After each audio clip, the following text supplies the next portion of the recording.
Hello, everyone. I hope you are doing well. Oh, right, this will look better in that mode. How is everyone? We've got to start with this Florian puzzle, and I'll talk about that in a minute. I'm excited to do this puzzle. But before we jump into that, I wanted to tell you about something I'm very excited about that Ranks and I did/are doing. So if you have been paying attention to the Ranks Zeta extended universe, you would notice that Ranks and I have been doing a number of Perdoku puzzles. So we've so far posted 2 videos of us solving Perdoku puzzles. There will probably be more. But given that we enjoyed solving the Perdoku puzzles and wanted to sort of encourage the world to perhaps continue engaging with this weird form of puzzle, which if you've not ever heard of a Perdoku before, it is just it's a Sudoku puzzle that you solve with 2 people looking at different grids. So you have to sort of communicate back and forth, and it has a sort of keep talking and no one explodes sort of vibe where you're sort of like saying a bunch of information back and forth and hoping the information helps, but maybe it doesn't, or maybe you're not quite saying it the right way. Anyway, so we decided to make one. So we recorded us creating a Perdoku, and so I'm really happy with how the Perdoku came out. The puzzle itself should be released soon. It has been tested, so it will be released in some form soon. I have to figure out exactly where one posts Perdoku, because I think I'm going to guess it's the sort of thing that LMD would not like you posting, but I'm not sure, because I know LMD doesn't like Fog of War, and this seems like if LMD doesn't like Fog of War because you can't show what the grid is, they're going to like Perdoku even less. But we'll see. But I'll find somewhere to post it. So if you have a friend, or if you don't have a friend, you can make a friend, and then you can solve the Perdoku together. I do recommend it. I'm very, very happy with how the puzzle came out. So we're going to do that. We have recorded a few people solving it already. So 4 people have already solved it. But I am also planning to have Tristan and Tallcat solve it and record a video. So there should be an actual video posted if you can't solve it as a Perdoku or whatever. So you can watch Tristan and Tallcat solve it, provided they're successful. Fingers crossed. I believe at the very least, with a heavy push, they'll be able to get it. But I think they should be able to get it without any pushing. So anyway, you can look forward to that. And then, because Ranks and I recorded us solving us setting the puzzle, you can also look forward to a video of us setting the puzzle and how that went and how we went about doing that. So if you're interested in setting content, I think some of the best setting content tends to be seeing how people actually go about setting. And I think this will do a very good job of sort of highlighting and contrasting the way I think about setting and the way Ranks thinks about setting, and hence the way you might think about setting if you go about making your own puzzles. So I think all of that's exciting and should come out over the next number of weeks, however many number of weeks that is.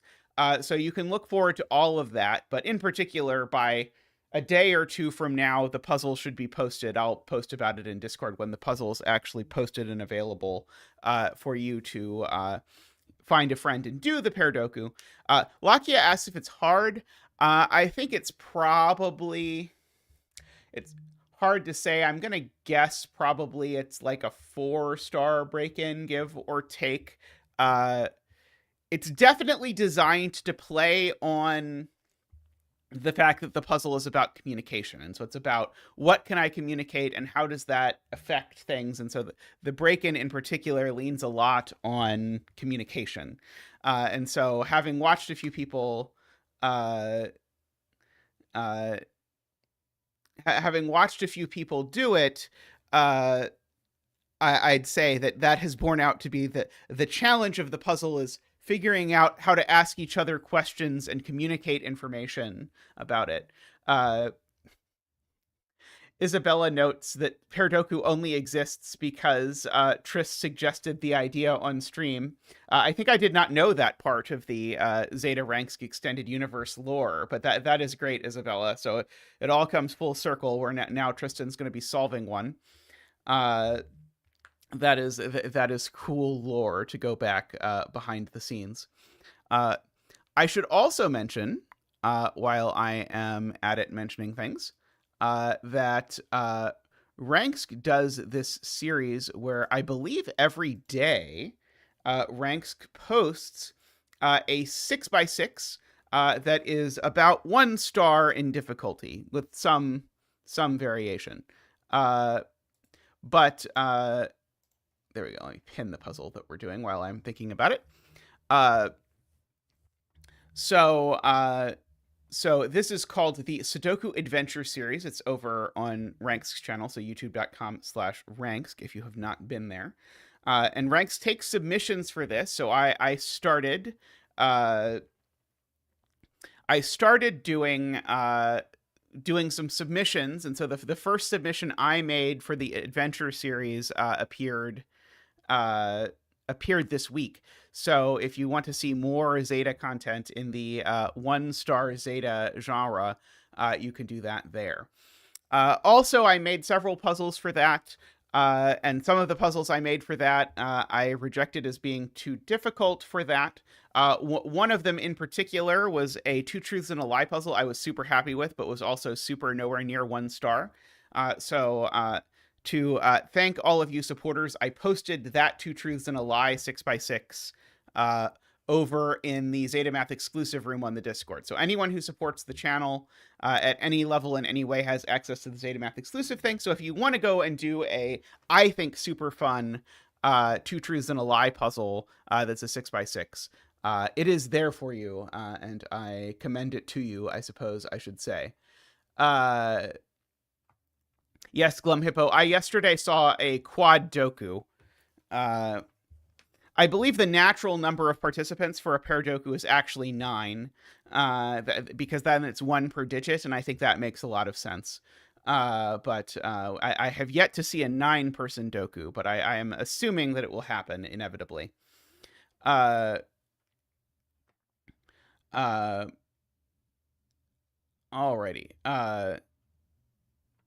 A non-doku. Yeah, there we go. Non-doku. There we go.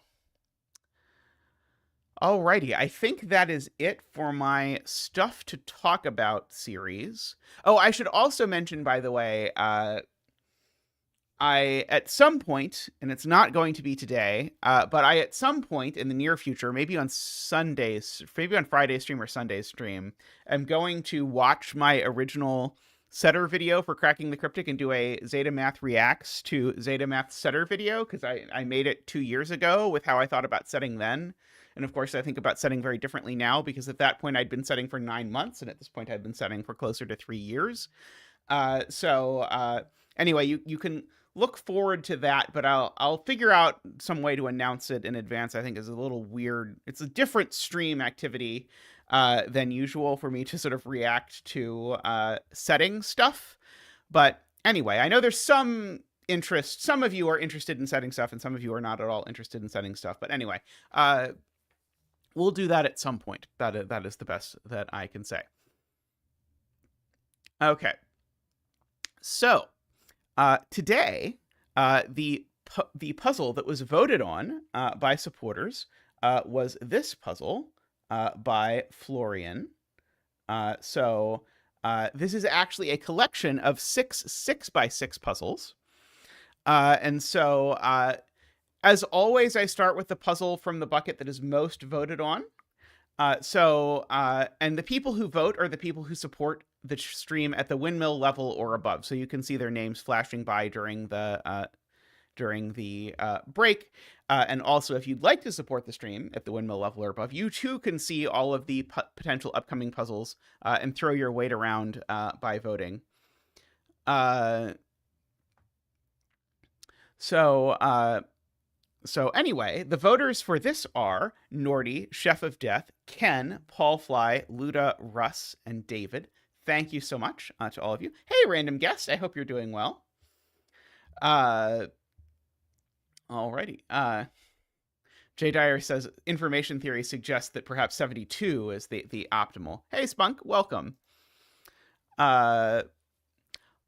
So this is going to be particularly silly for the new crazy bet tree feature. Hey, Am. So we have a new bet tree bot. So let's see if I can get this to work. Tristan was doing it last time, but that has told me the secret of what buttons to press and warned me that it may or may not completely work. But if you would like to place a bet with your points, you can bet on what the bet tree will be. You can look at how many points you have. So your points will build from stream to stream to stream, or detract if you bet too much. So you get points just by chatting in the chat. So anything you say in the chat, I think it's like, I don't think it counts per message. I think it's like every 5 minutes in which you send at least one message or something like that. So anyway, just being here and hanging out and watching stuff will get you points naturally.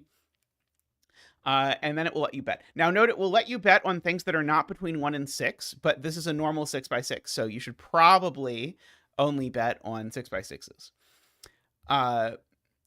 Now, I should note, once you bet, just because people are asking about this, I'm not going to go over this every stream, I promise. But since people are asking, what happens when you bet is that all the points that are bet by everyone go into a pot, and that pot is distributed amongst the people who bet correctly. And so it's distributed amongst the people who bet correctly proportional to their bets. So if you're the only person who bets correctly, even if you only bet 1 point, you get all the points. Playmaker asking how to gift people points. Unfortunately, we have far exceeded my own depth here. We're now well into the Tristan read the documentation, and I did not thing. So anyway, so that is how this works to the best of my knowledge. Anyway, enjoy it, have fun with it. Hopefully it will be an entertaining toy. Oh, I did not actually center the puzzle. Oh yes, because I'm not in CTC mode. That would be why. I was in Penpa mode because I was on an LMD page. And then I did not actually think to check. So thank you, Isabella, for letting me know that I should be in the right mode. If the centering of the camera changes your opinion on what the bet tree should be, I don't know what you can do about it. I don't think that it will let you change your bet, but I do not know. All right, so what do we have here? So we have hot X sums. So numbers along a thermometer increase from the bulb. So we start at a smaller number and then go only up, as they say. And a number outside the grid is the sum of the first x cells in the corresponding row or column, where x is the digit in the cell nearest the clue. So just to give you an example, if this were a 7, zetamath casino stream very quickly, something like that. Yeah, we'll see if it becomes a problem, we can do it. But since it's only at the very beginning of each puzzle, I feel like it's probably not going to be a problem. We'll find out. But I've always found it entertaining when like Mario streamers will usually do it of like, will I beat this level, this life or not, and that kind of thing. I've found it entertaining, so we will see. Niverio does something similar, although I don't think Niverio pays out on bets. I think Niverio, you just get points for watching, and then you can spend the points to make him drink water or something like that. We don't yet have any way for you to spend the points. That is currently beyond the depth, but perhaps at some point you will be able to spend points to have me drink tea or something. I'm not sure. For a bunch of points, I'll drink a beer on stream and then become completely incoherent. So anyway, the way an X sum works is that if this is a 7, what this is saying is that whatever this number is, so let's say it's a 2, it would be saying the first 2 digits in this direction sum to 7.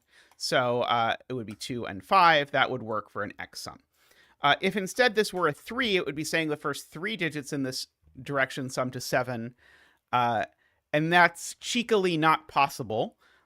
Which is something that if you're used to a lot of Sudoku variants but not used to X sums might get you at first, because you'd think, oh, if I have a 3, I can sum 3 numbers to get to 6, so of course I can sum 3 numbers to get to 7, which you can, but the 3 numbers you submit to 7, or the 3 numbers you sum to get to 7 would be 1, 2, 4, and the problem is none of those are 3.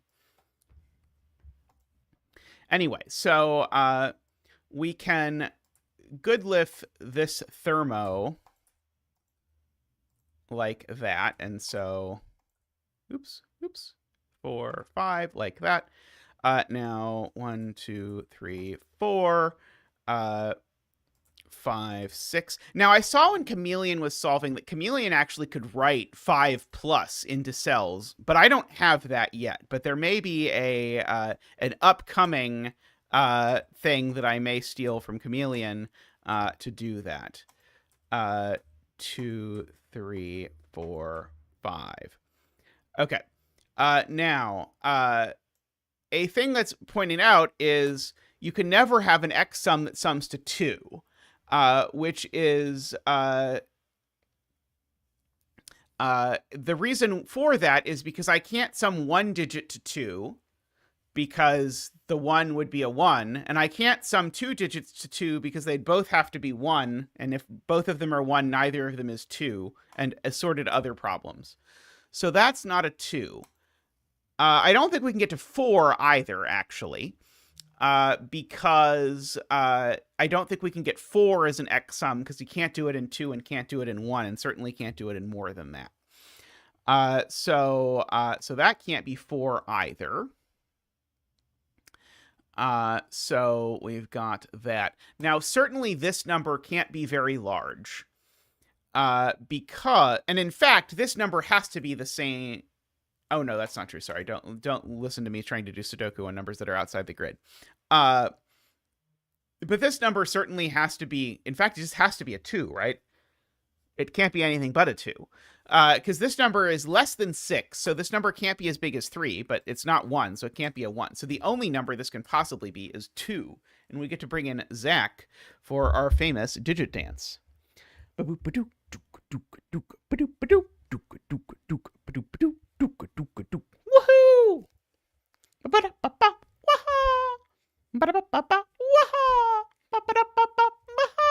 Thank you, Zach. Thank you.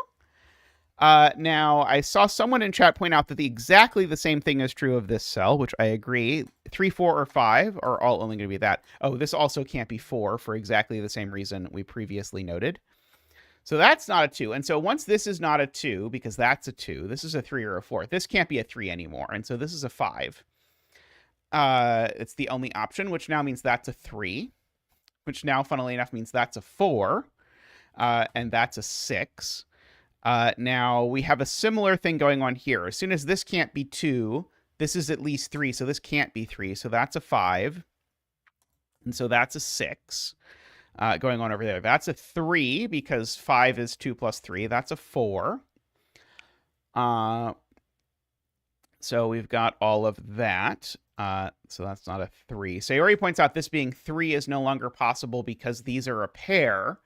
And these are a 1-5 pair. And so certainly this is a 1, and that's a 5. But as soon as this is a 1, then this is then the x sum here is 1. And so you get this weird looking 1-1 business. Now, this has got to be at least 7 now. This is at least 7. This is at least 8. We'll get there in a moment. Let us have a look at the rest of these digits. So that's a 1-5. That makes that a 2. Let's write down those as well.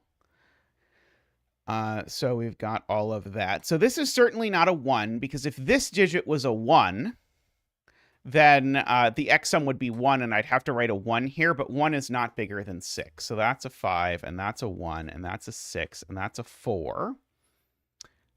So that's not a 5, that's not a 1. Okay, and so this is, in fact, actually a 15 is what this is. And so this number needs to be at least 16. And so what is the smallest number that I can get to 16 in?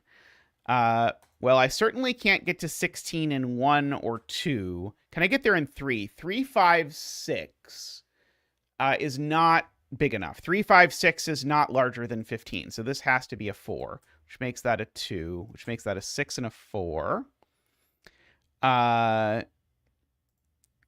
Is that a 2 or a 4? So that is a 1 or a 3. Okay, so now let us do the rest of the... Now, it's actually interesting. I think that Mark is actually intelligently distinguishing between stuff inside the grid and outside the grid. Either that or I'm screwing up by using Mark. One of those is true. So that's a 4. Let's see. Those are a 1-3 pair. These are a 1-3 pair. Sure. Okay, so I need my outies here to sum to less than 10. But that's not super difficult. No, I need my outies here to sum to less than 6. That's the actual point. I need my outies here to sum to less than 6, because in this row, my outies summed to 6. And so because this number, and you have to think about this in your head carefully, this x sum needs to be bigger, so the outies need to be smaller, which means that this is a 1, which is going to give us a lot of digits. And by lots of digits, I hopefully mean all of the digits.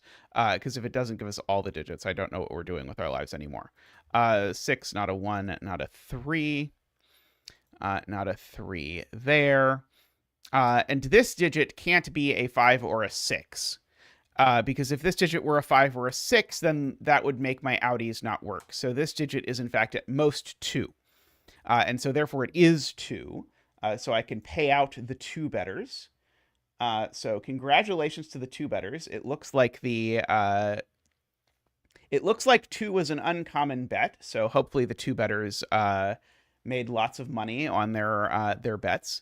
So that is a 5 and a 2. Oops, that's a 5, 2, and a 5, and a 6 and a 1, and a 3 and a 1 and a 5 and a 3 and a 2. And there we go. And so this digit, just because this number, because we should fill it in, is 18. Okay, so that is puzzle number 1 out of the pack. Woohoo! All right, so yeah, I should have put the bet tree at the tip of the thermo. Then no one would have any idea what it was going to be. Okay, so next, and this is a 6 puzzle series. If you showed up and missed that this is a 6 puzzle series, it is 6 6x6s. So we're gonna put the bet tree there. I never learned my lesson. Okay, so we have normal. Well, you will very soon, Isabella, because you've been chatting, and if you chat, you get points. I can Oh, I can hit complete, and I can start a bet. Okay, so numbers along the blue line have the same sum n within each region the line passes through. So what this is saying is all three of these are the same number. The line enters more than once. Okay, well, we don't have to worry about what happens if a line enters a region more than once. The outside of the grid is a region. Okay, got it. I guess we do have to worry about it entering more than once because it does do that here. So yeah, that rule is not redundant. Okay. Hey, Doomed Yacht. I hope you're doing well.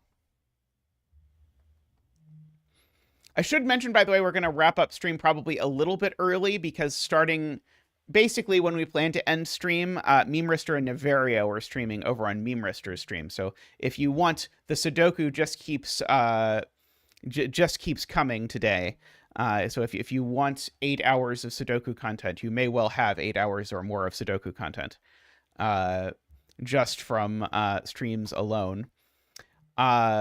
Okay, and a number outside the grid is the sum of the digits sandwiched between 1 and 6 in the corresponding row or column. So we have something like if this were a 1 and this were a 6 and this were a 2 and a 3, the outside clue here would be 5, which is the sum of the 2 and the 3. Sandwich Sudoku always holds a little bit of a place in my heart because Sandwich Sudoku is where I got my... where I started variant Sudoku. It was the first thing that I did. Okay, so these two are the same for what that is worth. Oh, did I... I realized I forgot to actually post that I was streaming. Let me post that I am streaming real quick, like the serious and professional streamer that I am. One moment. Paste at zetamath YouTube at YouTube announcement zetamath. There we go. Haha. There we go. Like a real professional. Okay. You gain points just by being here and talking, Doomed Yacht. So you will soon have points.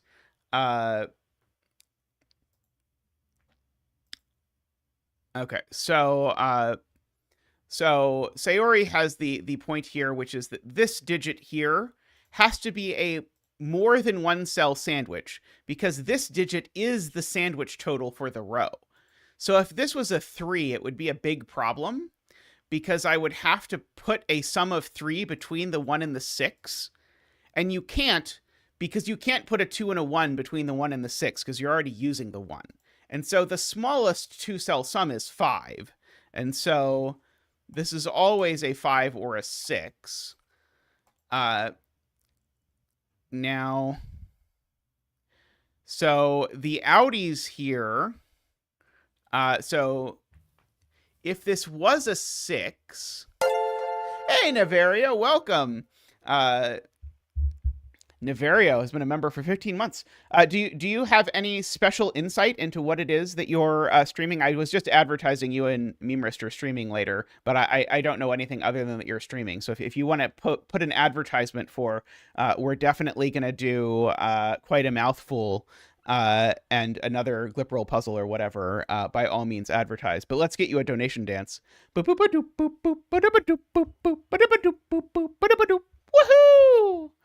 Woohoo!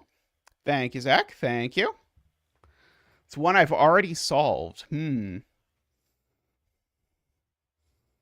it my Perdoku? I have solved my Perdoku. But anyway, I will try and end stream a little early so that you can sort of naturally transition over there.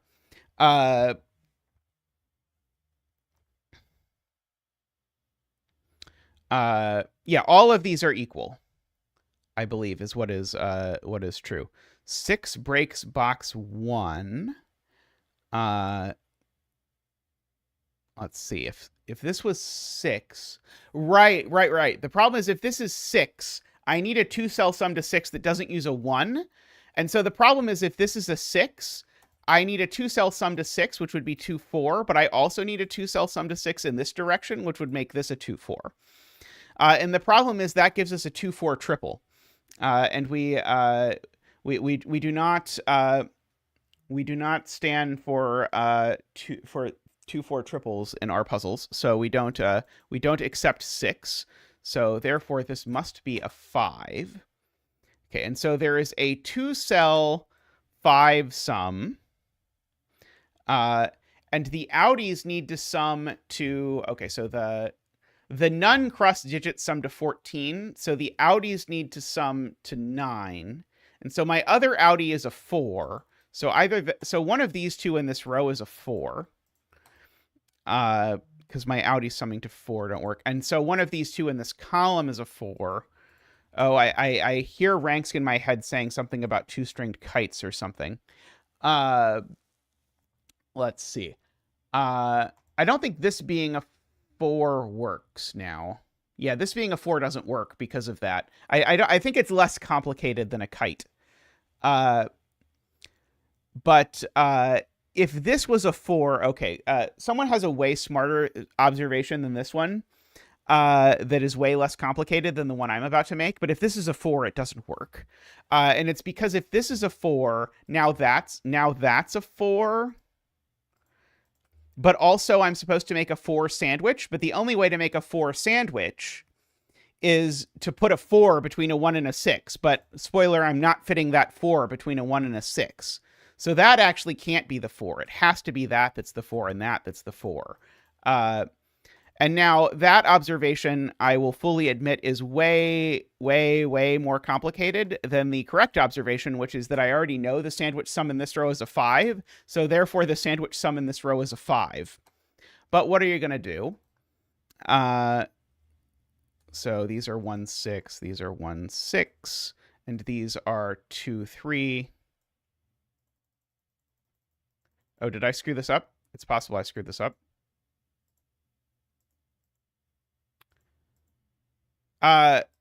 Well, both corners being 4. Oh, right. I'm misreading my own 4 corner mark. I'm misinterpreting my corner mark. Ooh, Thomas has been a member for 5 months. Let's get you a donation dance. Woohoo!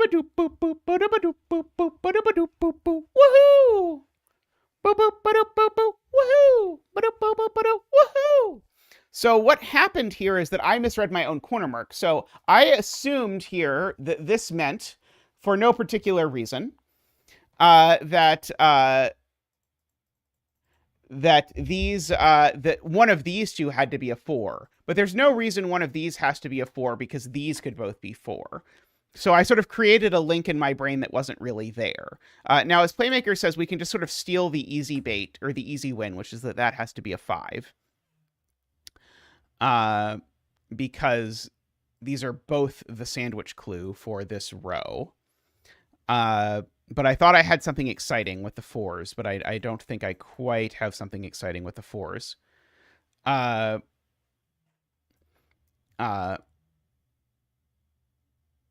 Oh, right. I accidentally proved that actually both corners have to be 4. Because actually, if I do this...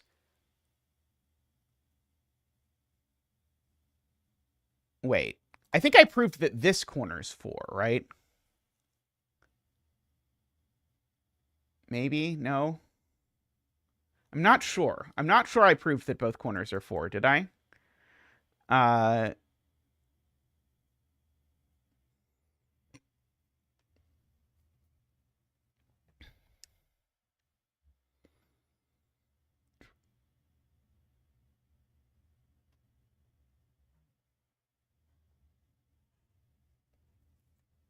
Proved the top corner's 4. Ah, right. What I proved is this cell isn't 4.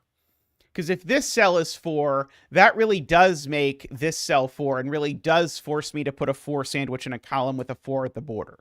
So my proof really did prove that this wasn't 4. So that really is 4. So that proof was legitimate once carefully examined. So these are a 1-6 pair. These are a 2-3 pair. Okay, and so now the question is this a 1 or a 6? Oh, and it's funny, it could be a 6. Oh, it can't be a 1, actually. Oh, no, it could be a 1.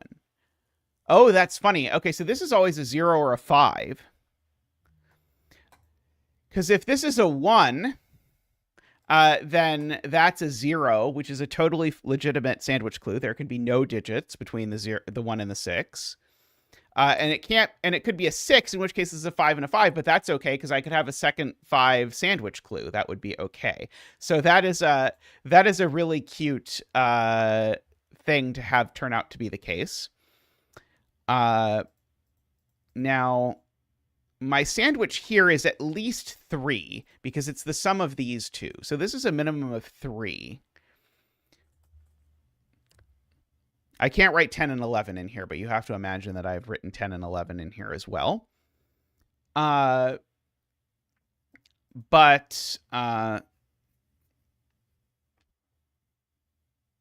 I don't quite know, but this number is at least large because of those two.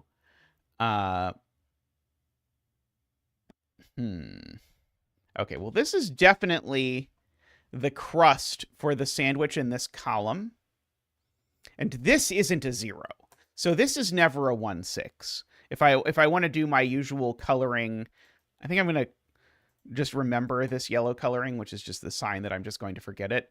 But I'm going to highlight my crusts and highlight things I know are not crusts for sure.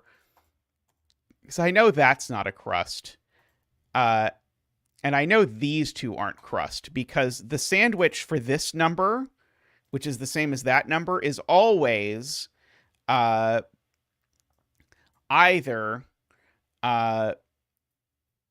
1 long or 2 long. I can't get a sandwich that is 3 long in this. Okay. Now, if this is crust, we have a problem with row 2. Because if this is crust, the sum can't be 0, but the sum also can't be 5, because the only way to make well, there's 2 ways to make a 5 sandwich, but remember, this can't be crust, so it would have to be 2-3, but that would create the behated 2-3 triple within the box. So this is not the other 1-6. This is the other 1-6. So that's not crust, for whatever that is worth. So now this cell isn't crust, because if this cell was crust, I would need these to be a 2-3 pair, and they can't. So no crust goes there. To make that work. I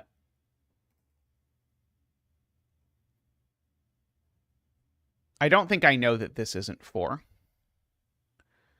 I don't believe. So this column could look like this, or like this, or like this. There's a couple options. Oh, right. Column 1 has a sandwich clue. Column 1 has a sandwich clue. Fun fact. Completely missed at all points in this puzzle that column 1 had a sandwich clue. So that's the 4, and these are both of the crusts. And these are both non-crusts. And so this had better be a 6, because I can't ever make a 1 sandwich. So they're both orange, question mark, question mark.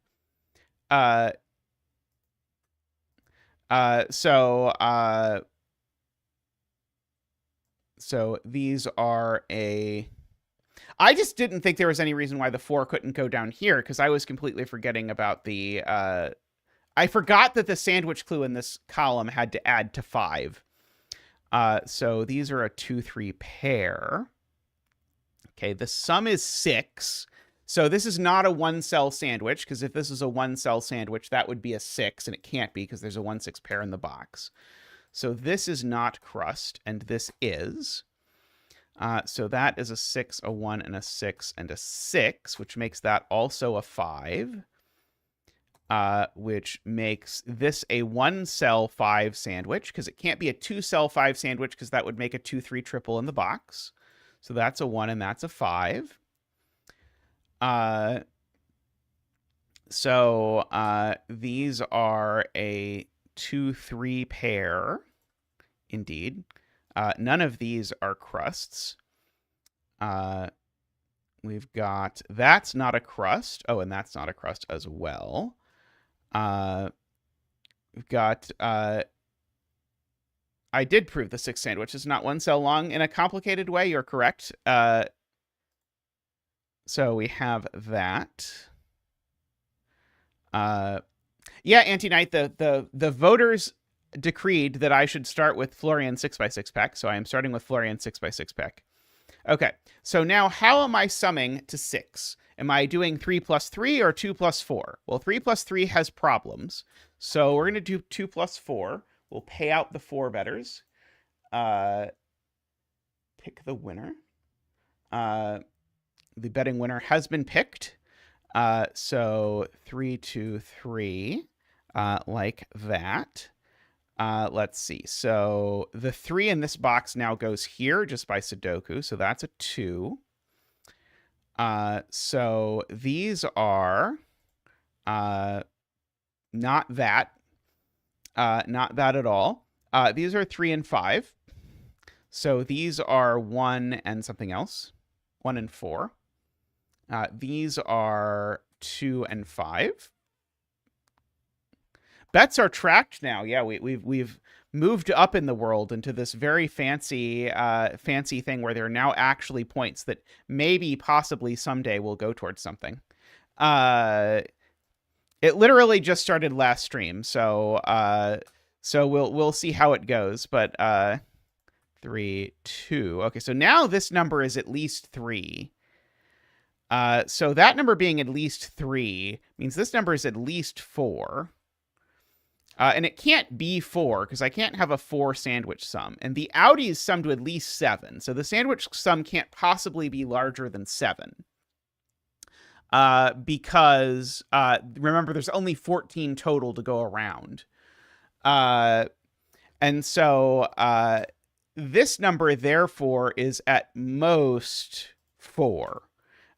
Because of the fact that this sandwich needs to sum to at most 7. And so this is 1, 2, 3, 4, but it's not 3 or 4 actually. So that is 1 or 2 only. Sayori's math agrees with mine. So now the fact that this is a 5, 6, or 7, if it's a 6 or 7, it's got to be a 2-cell sum. If it's a 5, it could be a 1-cell sum. But I don't quite know what to do with that yet. Oh, I can't do a 2-cell 6 sum. That's true. A 2-cell 6 sum would have to be 2, 4, and I can't because there's already a 4 there. So this is not 6. It's only 5 or 7. For whatever that is worth. If this is a 1, what happens? If this is a 1, it just breaks. Because if this is a 1, I now am obligated by the math of this to be making a 5 sum. But then I have to make a 5 sum, which I can't do because of the 6 there. Because I would put a 1 here, a 5 here, and a 6 there, and it doesn't work. So this is always a 2, which means that these 2 are my other crusts. I feel like there's probably a more elegant way to do what I just did, because I basically just case checked it. There's probably something there. It's not 2 plus 5, because I'd have to write a 7 in that cell. So in fact, I write a 5 in that cell. 4, 2, 5, 5, 3, 1. So that is a 6 and a 1. That is a 3. This is a 4, and that's a 1. Gray and yellow. 4, 4, 1, 6, 1, 2, 3, and a 4. Woohoo! Oh, I should fill in the 5. Yes, the existence of row 7, column 6 is unknowable. I love this 5-5 line. That is very cute. I would enjoy maybe more with region sum lines with repeated digits like this. Would be entertaining. Okay. I have this vague idea to do a Philomeno puzzle where all of the ominoes are one of 2 colors, and the region sum lines run through the Philomeno puzzle. But even though the ominoes run, but it only changes region when it changes color, because like region sum lines are boring in basic Philomeno, but I think they're very close to interesting if you just tweak it just slightly. Yeah, if you don't want to see other people messing with the bot, you can just block the bot for your own purposes. Did the microstudy one have region sum lines? I remember doing many microstudy Philomenos. I think microstudy is the undisputed master of creating good Philomeno puzzles, but I don't remember it having that in it. Oh, I probably should turn off the row column labels. We wouldn't want to interfere with the question mark clues. Oh, I think it was a math pesto puzzle that had both Sudoku regions and Philomeno ominoes.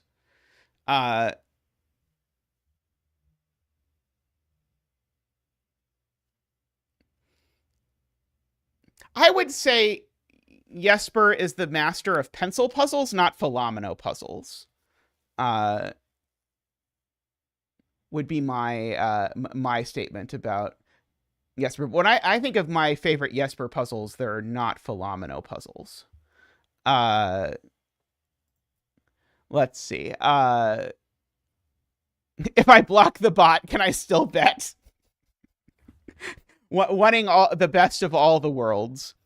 Let's try and put the bet tree here. It's really hard to guess in a 6x6 where the bet tree will survive the longest. But anyway, I will... Oh, I had to hit complete, and then I can hit start bet. There we go. Okay. So we need to divide the grid into regions.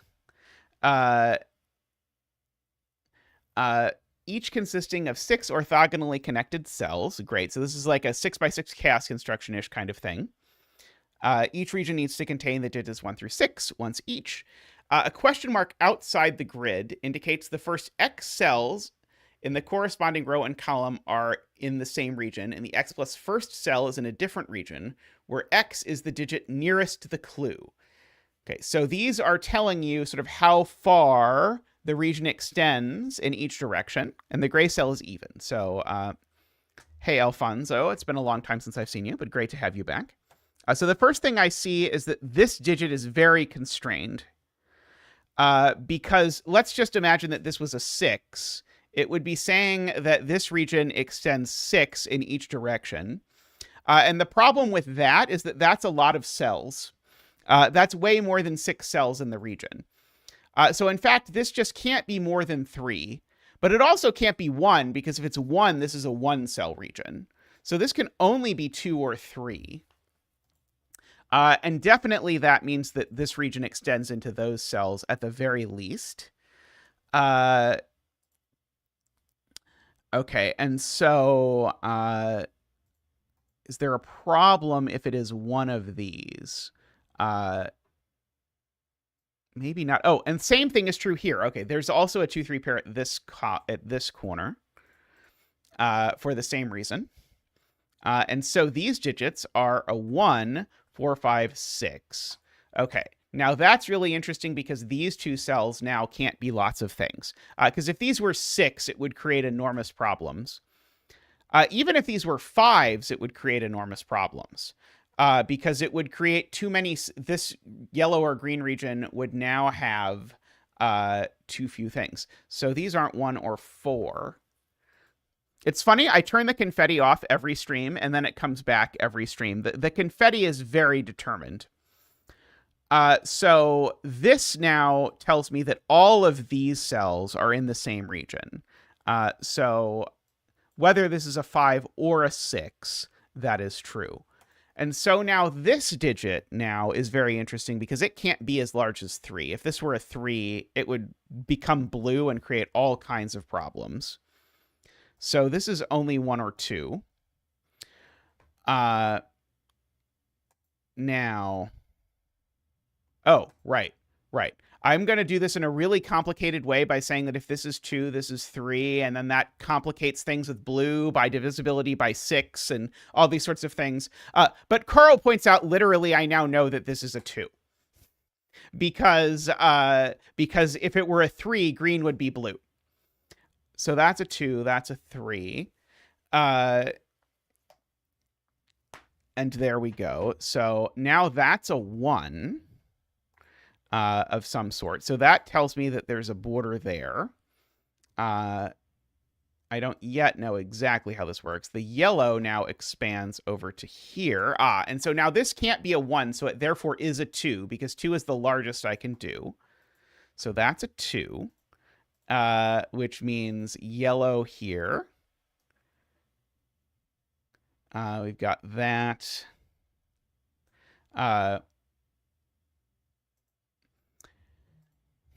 Accidentally. So now this is a 1 by definition. So that's a 4. And so 1, 2, 3, 4. So those are green.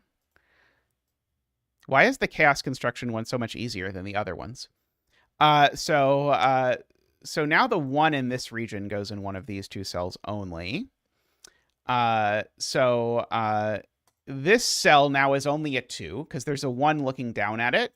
So this is only a 2. And so this is a new color. It's going to be red or orange.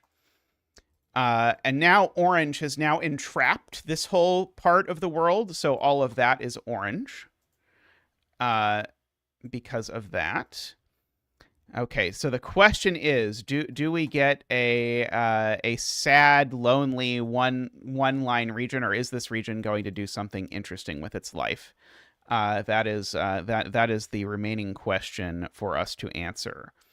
Okay, so this digit is a 1 or a 4 only, I'm noticing, because 4 is the largest it could be.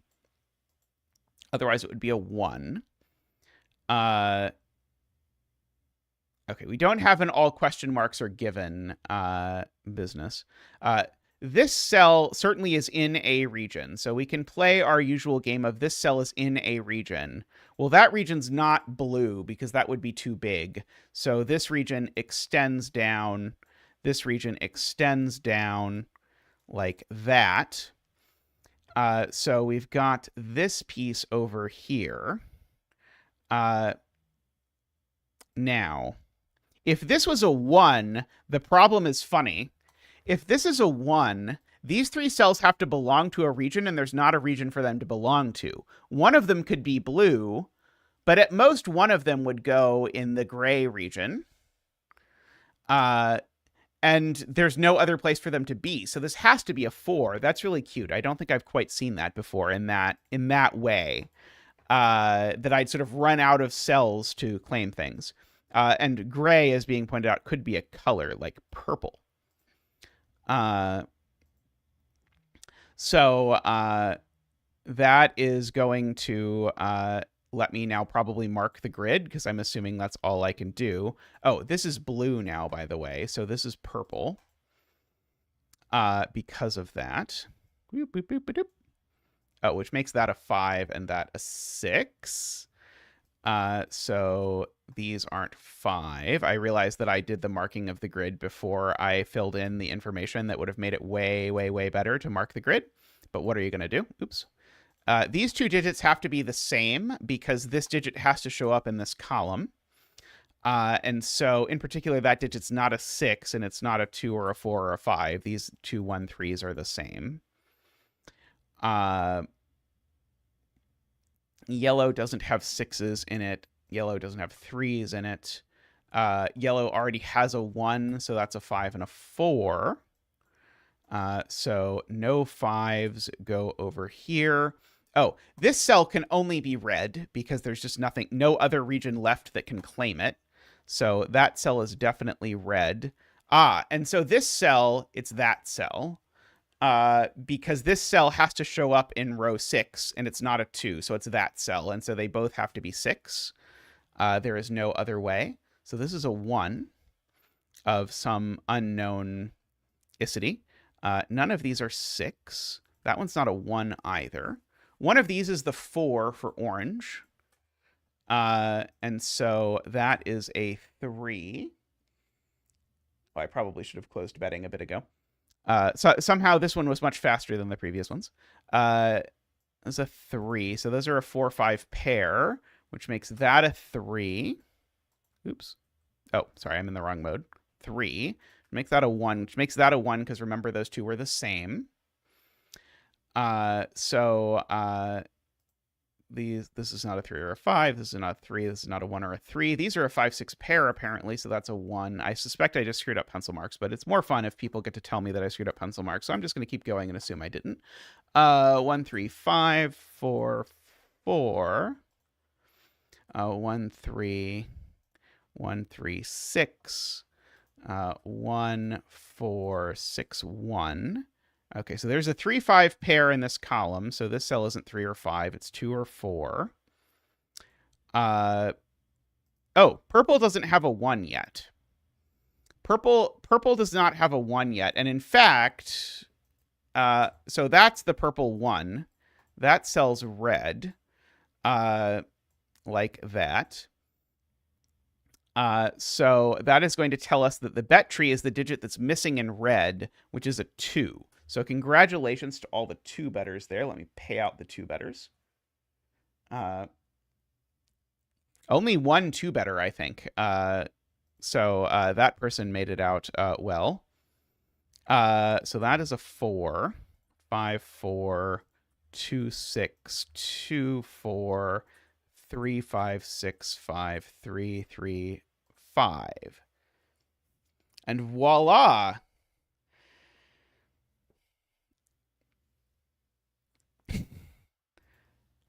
We have succeeded. That was very nice. It probably says something about the pathological nature of my brain that I thought this was by far the easiest of the puzzles that we've done so far, but also my favorite of the puzzles we've done so far. So I very much enjoyed that. Alrighty, I'm going to take a quick break, and I'll be right back. We still have 3 more Florian puzzles, so fear not. There are 3 more Florian 6x6s. I feel Ambrose has arrived, so that definitely needs this break time. But I'll be back in just a moment. So hold on, and I'll be back just shortly.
All right, I am back. There were some people asking if there's things you can do with points. Not yet. There may someday be things you could do with points. It is possible. We have not yet made it that far. Okay. Chaotic first sum. Okay, so we get another chaos construction.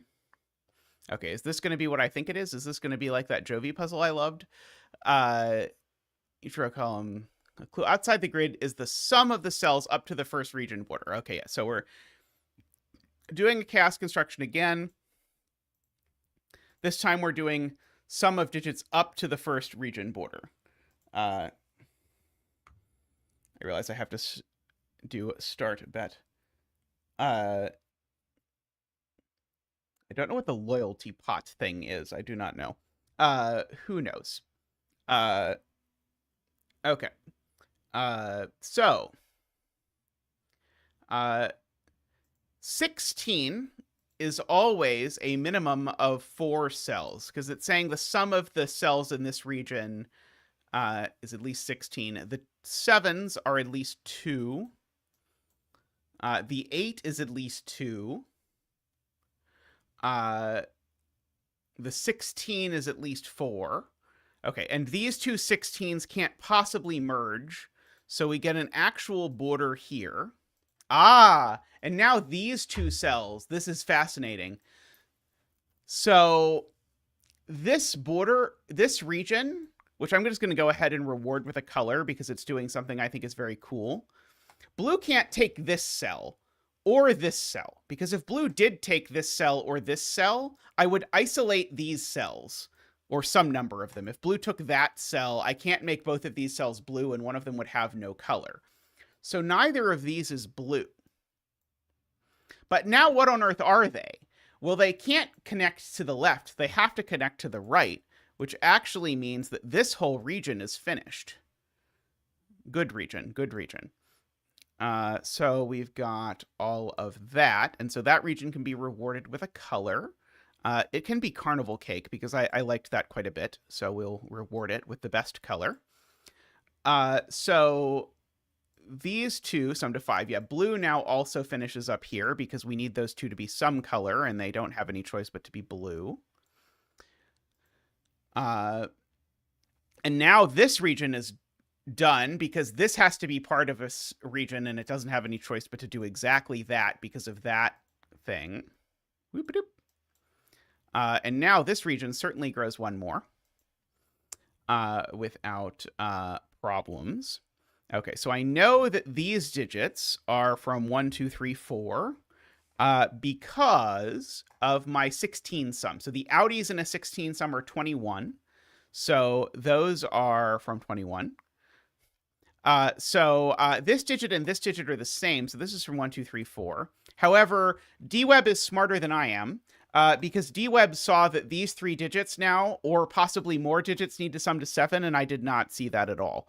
Because I don't know why. My brain was only interested in making things longer, not smaller. So this is a 3-digit 7 sum. It must be 1, 2, 4. Okay, but this can't be the 1 or the 2 because neither of them would let me make this sum. Oh, no, never mind. Sorry. I was going to say something silly that was not correct. Okay, so let us put that there. Okay, so this is a 3. This is a 3, 4, or 5 is what is happening here. Now, If this is a 2, 5 or a 3, 4... oh, this can't be a 1, right? Oh, no, sorry, this could be a 6. I don't know why I missed 6. Oh,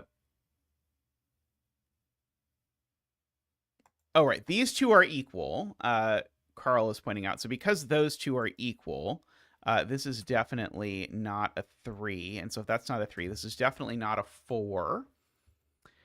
This digit, I guess I should write in, is actually not 1, 2, or 4 because of the region. This is 3, 5, or 6 itself.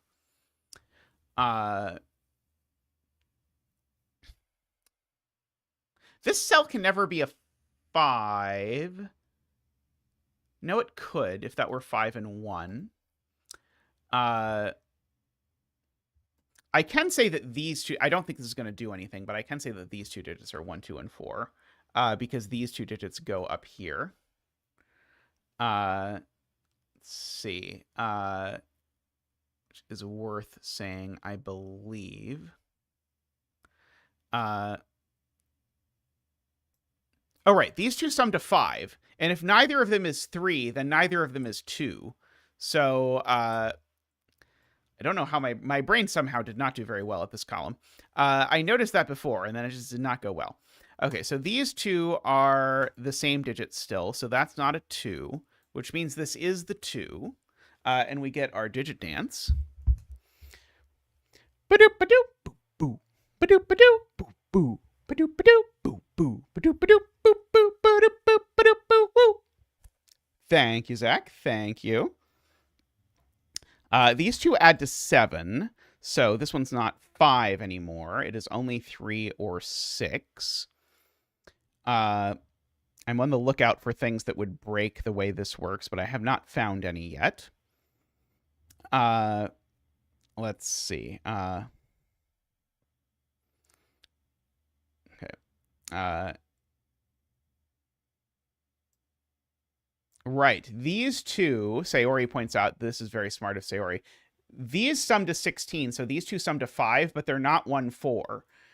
So these are always 2, 3, which means that this isn't a 2, which means that those are 1, 4. Oh, I knew those were 1, 4 because of that. Never mind. I thought it was a really cool observation. It was a good observation, but it was not quite as sophisticated as I at first was trying to make it out to be.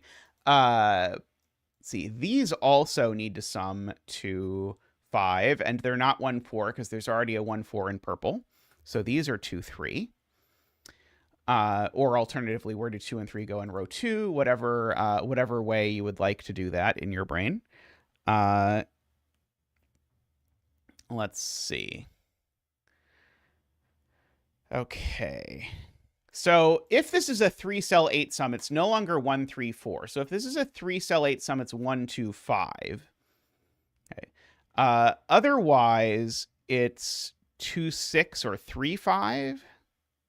Can't be 3, 5. Because if this was 3, 5, that would create a 3, 5, 6 quadruple in the row, and that's not enough digits.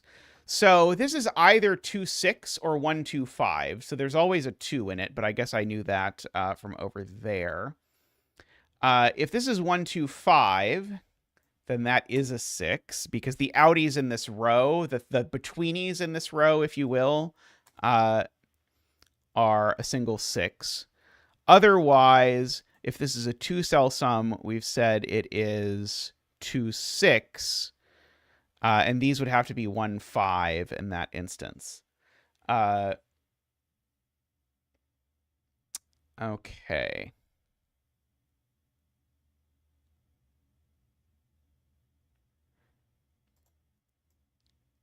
Oh, that's clever. Great spot from 57 Thorns. I'm going to close the betting with that. If this extends, we have a chaos construction problem. If this extends, this region looks like this. And the problem is that these would be, just by Sudoku, 1, 2, 4. And 1, 2, and 4 don't add to 8. That is a beautiful, beautiful spot that involves way less math than a lot of people are trying to make me do. So I will take it. That is an awesome spot. Yeah, that is gorgeous. So yeah, so this is in fact a 2-cell sum to 6. And so that is a 5 and that's a 1. And this region already has a 1, so there's a border there. And so this region, which I'm going to reward with a color now, it can be Hunter. We can go over here and go 414, 41. Hunter is missing a 3 and a 6, so this is a 3 or a 6. Okay, this is a 6, so this could either be a lone 6, or it could be something like a 5-1 or a 3-1-2. I think all of these are possible. Right, we had already said what way of making 8 this was. This was always going to be 2-6. And so this is going to be a 3, a 2, and a 3. Thank you for reminding me of that. Yeah,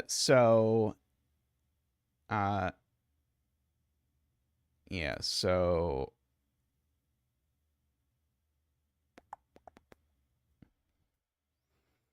is this cell like a naked single or something? It's only 4 or 6. That's not quite right. Right. The single 6 has a cute geometry problem. I love this puzzle. This is really clever.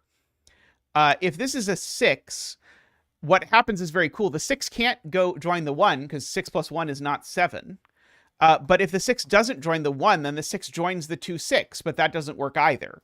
So the point is this is never a single digit sum. This is always at least a double digit sum. And so this digit's at most 5. In fact, it's only 3 or 5 if I look at it, based on exactly what happens over there. However, the 6 in this row definitely joins the 1 because the 6 can't escape out through this 2-6. So this region extends at least 1 to the left for sure, because of the fact that I need to fit a 6 in this row somewhere. Right, and if this were a 2-cell sum, now I have a 4-cell region. That doesn't sound great either. So in fact, this is a 3 and this is a 2. Thank you, chat. So I am going to finish Hunter. I am going to award this region with the distinction of royal purple, the most distinctive of all region colors. There is definitely a border there, and so there's a region sort of growing out of here. So this digit is a 3 or a... Did I only put 5 cells in this region? No. That's right. This is a 3 or a 6. And so that's a 4 by Sudoku in the column. Okay, this is not 1, 2, 3, or 4. So these 2 cells are both 5 or 6, I suppose, is the point. Okay, so this 1, 2, 3, it's always taking this cell, regardless of whether it takes this cell, because it still needs 2 more. So it's always taking that cell, like that. And now, if it takes this cell, we have a geometry problem, because if it takes this cell, I create a 3-cell region. That's not going to work. So that cell is definitely not part of royal purple. And royal purple can't join the thing above it, because that would make 7 cells. So royal purple takes this cell and finishes. And now the remaining region is just one, or the remaining cells are just one region, and they can be imposter yellow for their color. That 2-6 cutely makes that a 5, makes that a 6. These 2 cells are whatever they can be. Apparently, this is the only one that can be a 2 in the column. Good to know. These 2 cells really are 1, 5, and 6. Okay, good. These 3 cells are really, they're not 6 and they're not 5. These are 1, 3, 4. One of those 2 is a 6. These are various things. These are 1 and 5. let's see. This is a 5 or a 6. This is a 5 or a 6, I believe. Oh, there's an outside clue I have not used. Ah, yes, there's an outside clue I have not used. How about that? That probably is more useful than randomly pencil marking everything. I don't know why I do this every puzzle. I convince myself that I've used every clue when in fact I have not. This is a 1-cell sum to 3, so pull out your killer calculators. So 3, 6, 5, 1, 6, 5, 6, 2, 3, 3, 6, 2, 1, 4, but that's the 4, so that's the 1 and the 4, and the 5 and the 1, and the 5, and the bet tree is a 6. So congratulations to all the 6 bettors out there. This is the first time where the correct answer was not the least voted on. There were 3 bets on 6, I am being told. So I will pay out the 6 bettors. At least I think I have paid out the 6 bettors. There we go. Alrighty. So let us move on to the next one. So the next one is double the mines. Interesting. The sum of the digits along a gray line is equal to the sum of the digits in the circles at the either end of the line. Oh, so this is a double arrow puzzle. Shade some cells such that all shaded cells are orthogonally connected and all unshaded cells are orthogonally connected. No 2x2 area may be fully shaded or fully unshaded. The circles act as minesweeper clues. Cells containing a circle are always unshaded, and their value is the number of shaded cells in the surrounding 3x3 area, i.e. up to the 8 cells that touch the circle either orthogonally or diagonally. Boom. So we'll go with that cell. Okay, so first of all, let's follow the directions.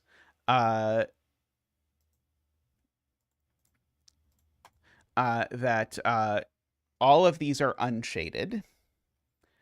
So we've got that going on. And this digit is certainly at most a 3, because it's counting. Remember, the circles count shaded cells. So there's at most 3 shaded cells. So this is a 1, 2, or 3. Oh, I can adjust the camera. I bet I can. Yeah, I can do that. Thank you for asking. Yeah, I try and make my camera bigger when it can be bigger, but then I sometimes forget to make it smaller when it can be smaller if I'm not looking at the screen.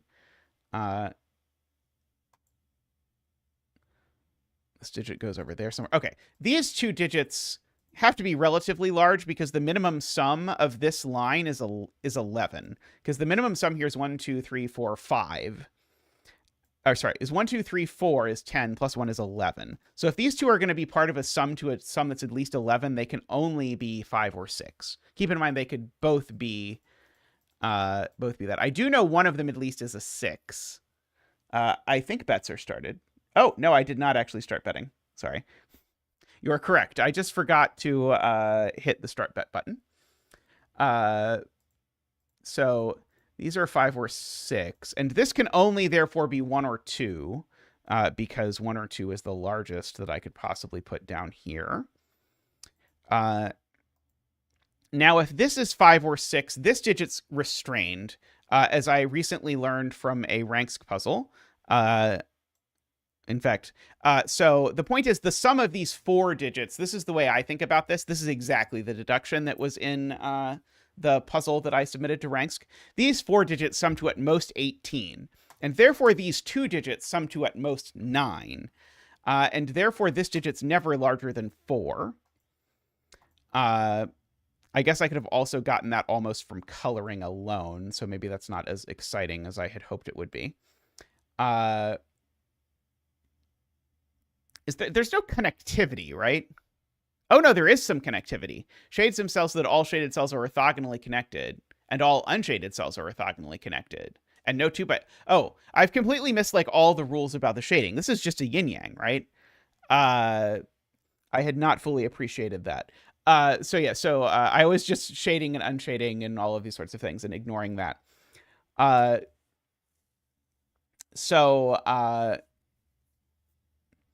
So if this is a 1, we create a problem.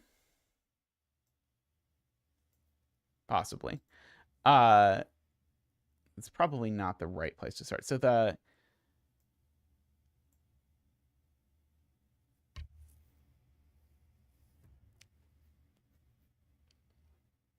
right, it can't be 3. Right. Okay. The it can't be 3 I can prove. So so yin yang business, the rules are there's sort of secret rules whenever you're doing a yin yang thing. If this is a 3, I create 2 separate instances of gray border. And in a yin yang puzzle, that is a puzzle with these shading rules, there's always one contiguous group of shaded and one contiguous group of unshaded around the border. So this is never a 3.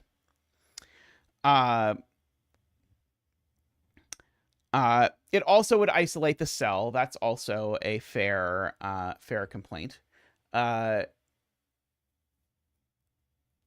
Okay.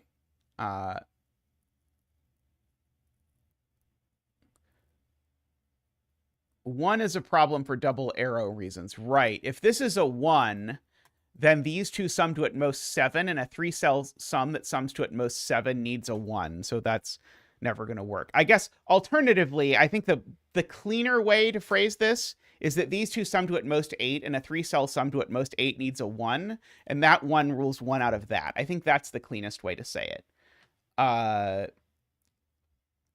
Okay, so that is a 2 for sure. So there's exactly 2 shaded cells, and it's not these 2 because of the connectivity, or because of the whatever you want, because of the connectivity, because of the Battenberg rule, whatever you want. So this has to be one of them. That's always shaded. Okay. And in fact, they can't possibly sum to 7 now, because a 7 sum would require a second 2 in the box. So this has to be a 6. And these have to be 1, 3, 4 is the only way to do that. So which means this digit is a free 5. Oh, we forgot our 2 dance. Ba-boop-ba-doo, doo, doo, ba-doo-ba-doo, doo, doo, ba-doo-ba-doo, doo, doo, ba-doo-ba-doo, doo, doo, doo, doo, doo, doo, doo, doo, doo, doo, doo. Woohoo! Ba-ba-da-ba-ba, woohoo!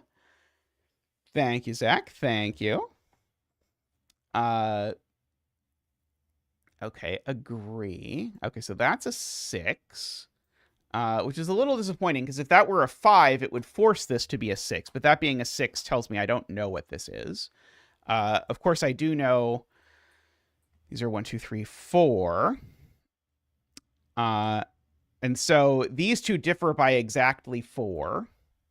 So if that's a 5, this is a 1. And these would have to be 2, 3... Oh, sorry, this is a 2-cell sum, not a 3-cell sum. Don't ignore me.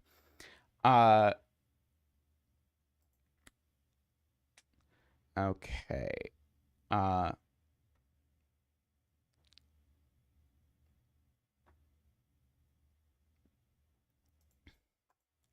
So one of these is shaded.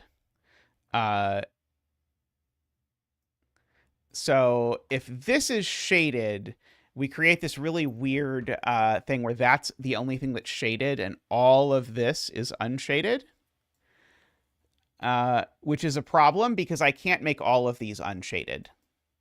So the point is, one of these is shaded because if they're all unshaded, that makes a 2 by 2, and I'm not allowed to do that. So there's a shaded cell between this unshaded cell and this unshaded cell this way. So the unshaded has to run around that way. Malrog into the double digits. Thank you for your support. Boo-doo-ba-doo, boop, boop, boo-doo-ba-doo, boop, boop, boo-doo-ba-doo, boop, boop, boo-doo-ba-doo. Woohoo! Ba-doo-doo-boop, ba-doo-ba-doo, woohoo! Ba-doo-ba-doo, boop, boop, woohoo! Thank you, Zach. So now this is a 5, and all of these are shaded. This is shaded to avoid a 2 by 2. This is shaded to avoid a 2 by 2. This is shaded to avoid a checkerboard. This is unshaded to avoid a 2 by 2. This is unshaded to avoid a checkerboard. This is shaded to avoid a 2 by 2. Let's see. This is shaded because that's a 2. This is a 1 because that's how math works. Because 11 is 5 plus 6. This is known. It's a 5 because I can count. This is a 1 because I can count. These are a 2-4 pair because they sum to 6, and I know the order. That's a 4, and that's a 2. That's a 3. This 6 still needs 2 more shaded cells, and so those are both shaded. If this were shaded, I would separate the grid. If this were shaded, I would separate the unshaded cells, so I can't do that. Oops, sorry, I then hit the wrong button. This is unshaded to avoid a 2x2. If this were unshaded, it would force that to be unshaded and would make a 2x2, so this is shaded. So these are a 5-6 pair. Oh, and that one's a 6. So that is a 5. These are a 3 and a 6. So these aren't 3. In fact, these are a 1 and a 3. So that's not a 1 either. And this digit is either going to be a 4 or a 5. No, sorry, a 3 or a 4. And it's not a 3. That's the point. So that finishes the shading. If this were unshaded, this would be a 3, and it can't be. So that is shaded, and this is a 4, which resolves the 1 and the 4.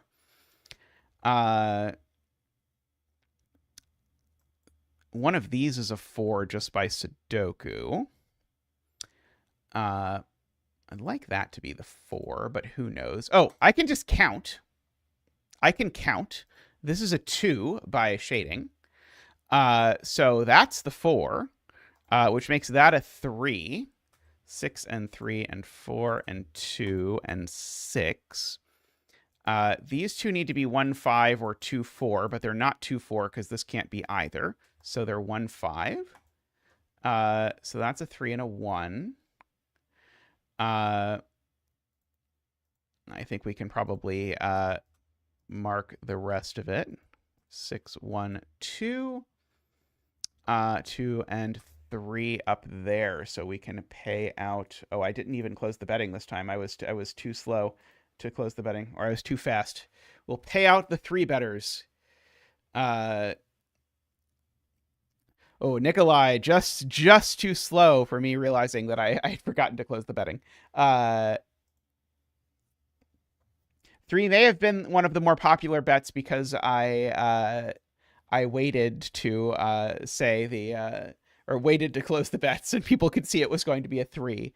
Very nice puzzle. I enjoyed that. And I think we only have one more in this pack. Yin Yang 7 line. Oh yeah, okay, so this is a 7 lines puzzle. Okay, interesting. So we have normal 6x6 rules. Complete. Let me place a bet tree down there. Start this bet. So we have normal 6x6 rules. We need to color every cell. So this one's also a yin-yang. Same coloring rules as last time. The long line has to be divided into non-overlapping sums, each of which sums to 7. So this is funny because I was just talking to Ranksk the other day about 10 lines and 6x6s. And one of the things that Ranksk said was, I'm surprised you didn't make it so that when you did 6x6s, you just did 7 lines instead. Because 7 lines in 6x6 work a lot more like 10 lines in 9x9. But I actually really like the dynamic that in 6x6s, the only 2-cell 10 sum is 4-6. And so I actually really enjoy 10 lines in 6x6s. But 7 lines work, of course, just as well. It's just a different dynamic.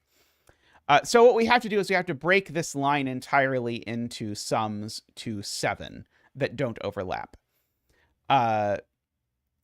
Digits may repeat. Additionally, each segment must be entirely one color, and 2 neighboring segments along the line cannot be the same color. Okay, so this is that rule set is basically the rule set of Baby Dragon. So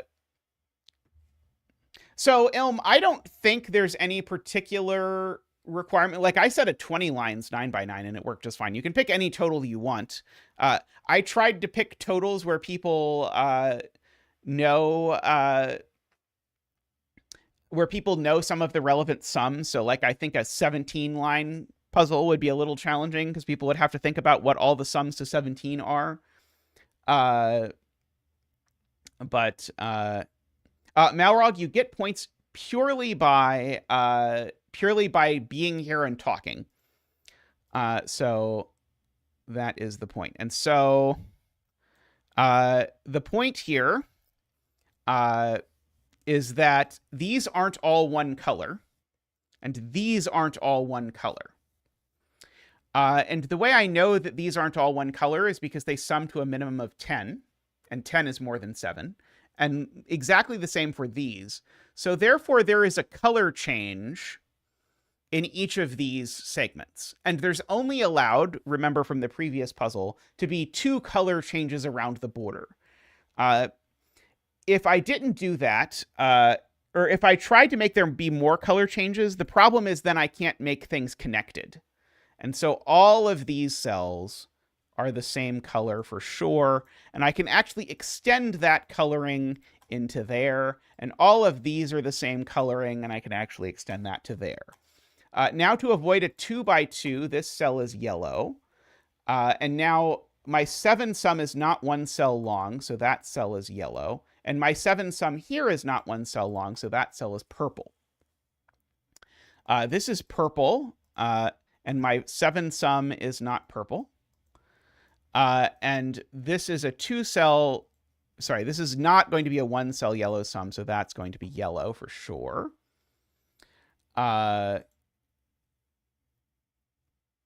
Oh, right. Sorry, I didn't even read this. Digits along a thermo increase and both tips are the same color. So this is yellow because it's the same color as the tip of that. I didn't even read that rule. That'll show me if we're thinking that I knew. This can't be a 1 cell sum. So we've got that there.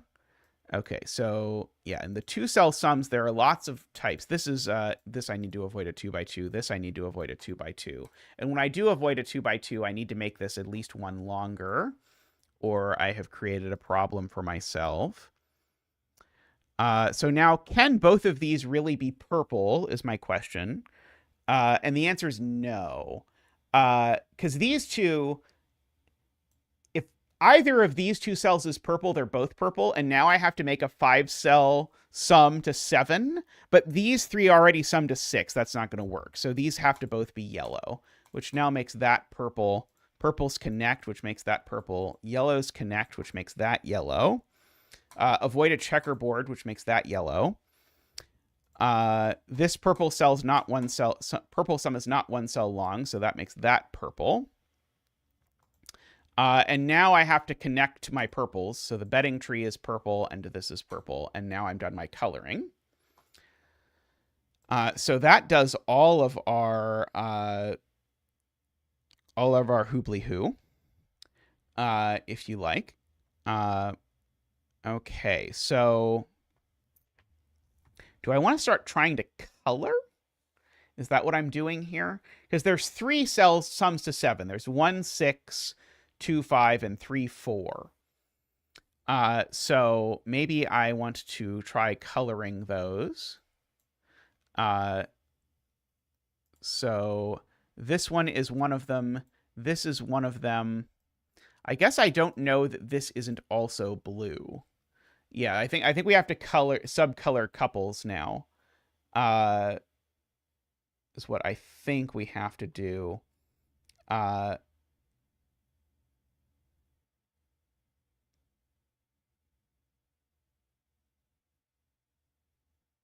Right. These 2 are the same digit. That's a very good observation. Because these sum to 10, and so whatever this digit is, these both sum to the remainder. So these are the same digit for whatever that is worth. Oh, I can put on row column labels, by the way. That'll make my life better. I've probably given enough time that I can close betting before craziness happens. Okay. row 5, column 2, 3. Right. This can't be red for a cute reason. Sorry, Malrog. If these were both red, these would both be red, but that would be a problem because if these two sum to 7, then these two and these two definitely don't. So this is the third flavor of 7. So we've got that there. So now this isn't green. So this is blue or red only.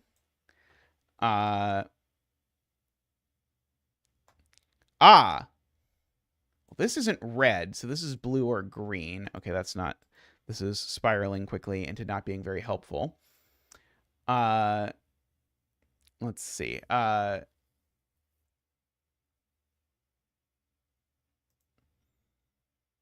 see. RJ says row 1, column 4 is the same as row 6, column 5. Right, because... So let me explain why RJ believes that. It's because these two sum to 7, but also these sum to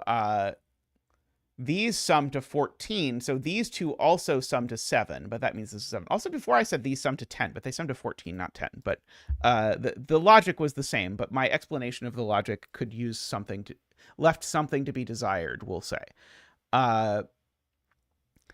So,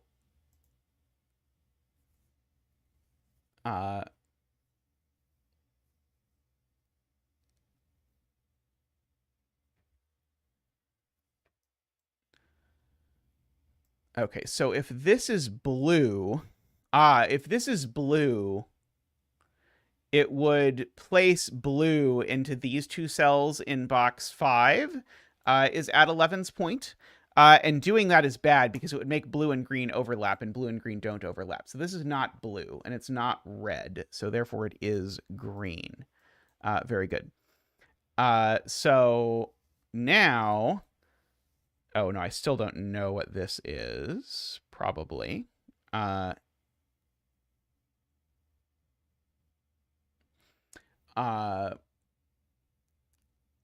see. So there's 2 green cells now in row 1 in these 3 cells. Because I need to place both green digits in row 1. And so 2 of these are green. If 2 of these are green, it's definitely not the case that this is not a green sum, because if this was not a green sum, it would not work. So that's definitely a green sum. That is probably not how humans would typically see this deduction. Anyway, that makes this cell blue. So this circle I'm going to make into a blue circle because I now know it's blue. And that can be a blue X. So that's a blue circle. That's a blue X. But in particular, those 2 blues now mean that this is a red sum. And so we've got... Okay, so this is the other green. So X is green. Let me change X to be a green X. So this is a green O, I suppose. I don't know how much I'm devolving into that or not. Yeah, green X in column 6 is definitely on here. That is a beautiful spot from chat. Okay, so we've got those 2, which is now placed all of the green in this row for whatever that is worth. These 2 I know are a blue and a red. For whatever that is worth. So let's see.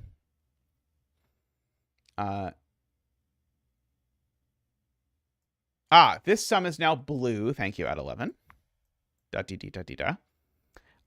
So this cell now sees every blue and every green, so it is a naked red. Which makes this a naked blue. Having some dexterity issues, apparently. And so now we've got all of our flavors. And so we should probably now work on XOing everything. that we have, and coloring the stuff that's not on the thing. My coherence is incredible.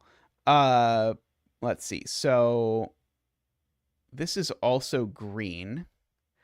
Do I know whether this is green X or not? I don't think I do.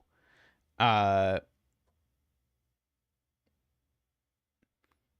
blues in row 5 are placed, so that's O and that's X. And now X in row 6 now is there. So this cell is red of some sort. I don't have any colors for red yet. So this cell's red. So let's just do it the natural way of doing that. So we have all of that sort of coloring for freezies out of all of that.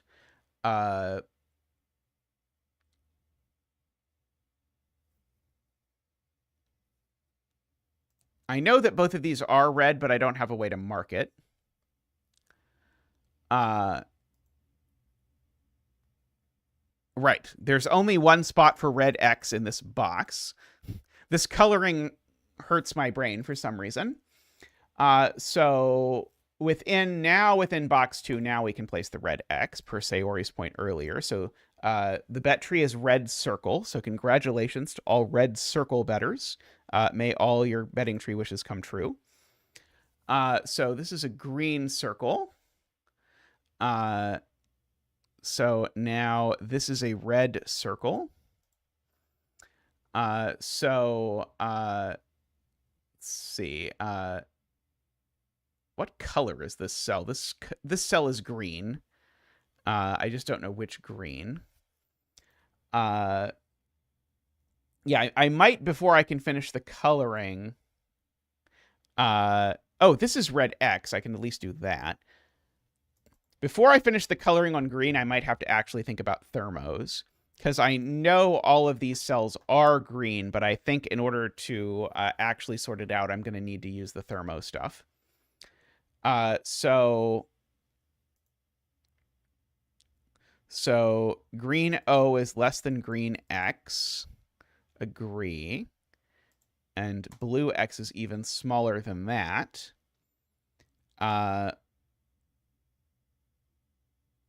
But I think the only other thermo we have is this one, which I don't think is going to immediately help.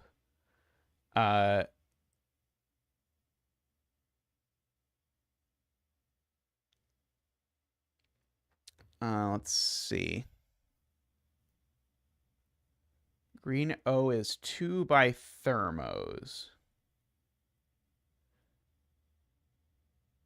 Right. Green X. Okay, so the fact that this is at the beginning of a thermo tells me that this is only a 1 or a 2.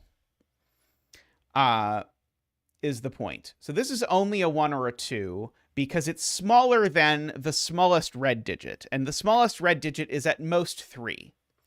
On the other hand, this cell is at least 3 by virtue of the fact that it is on the tip of this thermo, and therefore that's not the green X. So that's the green X, that's the green O. That's the O, that's the X, that's the O, that's the X. That's the X, that's the O. And so, and that's the O. And now we have completed our coloring. Okay, so what do we do now? So for the same reason, this is all blue X is also 1 or 2. This is certainly not 3 or 4. This is certainly 5 or 6, with this being 3 or 4. No, sorry, not 3 or 4. 5 or... Oh, no, this can't be 6. This only is 5. Sorry, let me rewrite this. So this digit's at least 2. Oh, no. This is 2 or 3, with this being 4 or 5, I believe, is the... Oh, right. But the point is, the green circle's already marked as being 1 or 2. So if it's 1 or 2, but it's second along a thermo, it's definitely 2. There we go. Okay. So that's a 5. Okay, so I was going to make the right conclusion, but then I convinced myself I'd cheated. But in fact, I was right. Okay. So we get all of those. We can fill in all of our green X's. So blue X is 1, so we can fill in those. And then blue circle is 6, so we have all of those. And so red X is 4, and red circle is 3. So congratulations to all the 3 bettors out there. May all your betting tree wishes come true.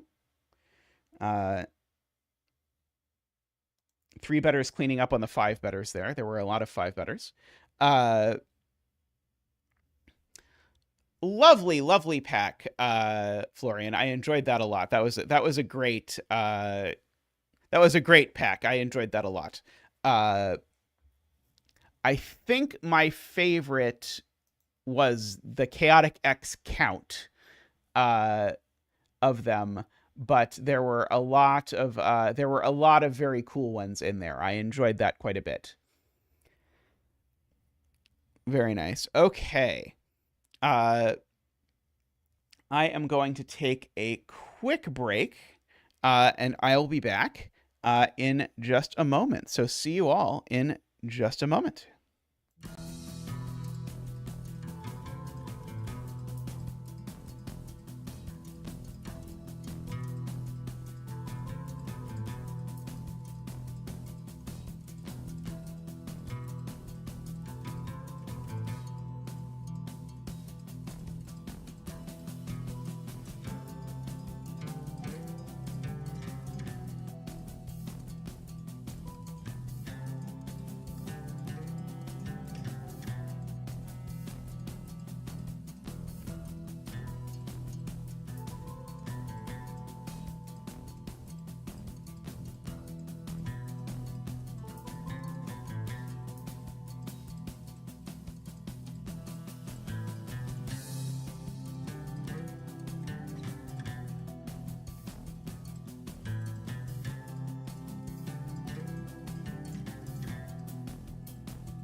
Alrighty, welcome back. Next up, Why did I even put my earbud in? I don't need to hear this puzzle, I don't think, unless there's going to be a surprise sound component to this puzzle. Next up, we have Candy Craze, which appears to be a sequel to one of my previous Puzzle of the Year. Actually, I guess it wasn't, because that was a crazy good year. But anyway, Candy Shop is one of my absolute favorite Niverio puzzles, and this is a sequel. Do you have a good bet cell microstudy or Niverio, if Niverio is here? Okay. So,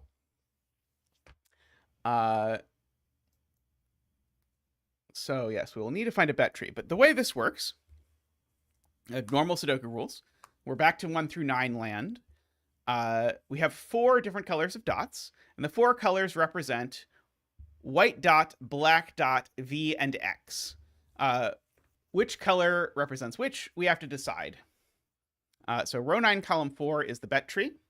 We will commence betting. I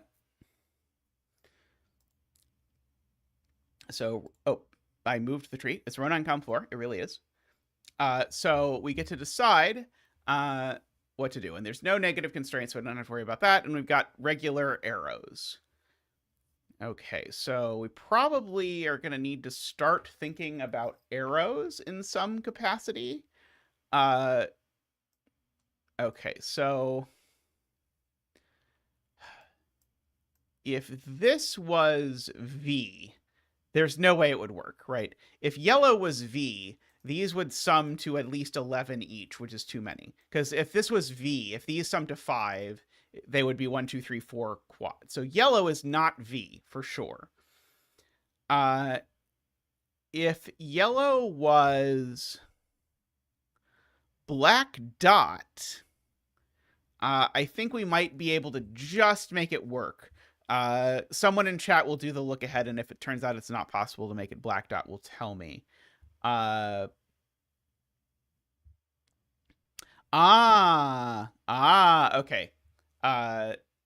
Never mind. It's definitely not black dot. Because of Isabella's point, which is that I need to place a 9 somewhere in row 1, which means I'm definitely placing a 9 on a yellow dot. So somewhere in one of these, there's a 9. And so let me highlight those in. Actually, we'll highlight them in yellow since they're yellow dots. One of those is a 9, which means there's a 1 or an 8 with it. Somewhere.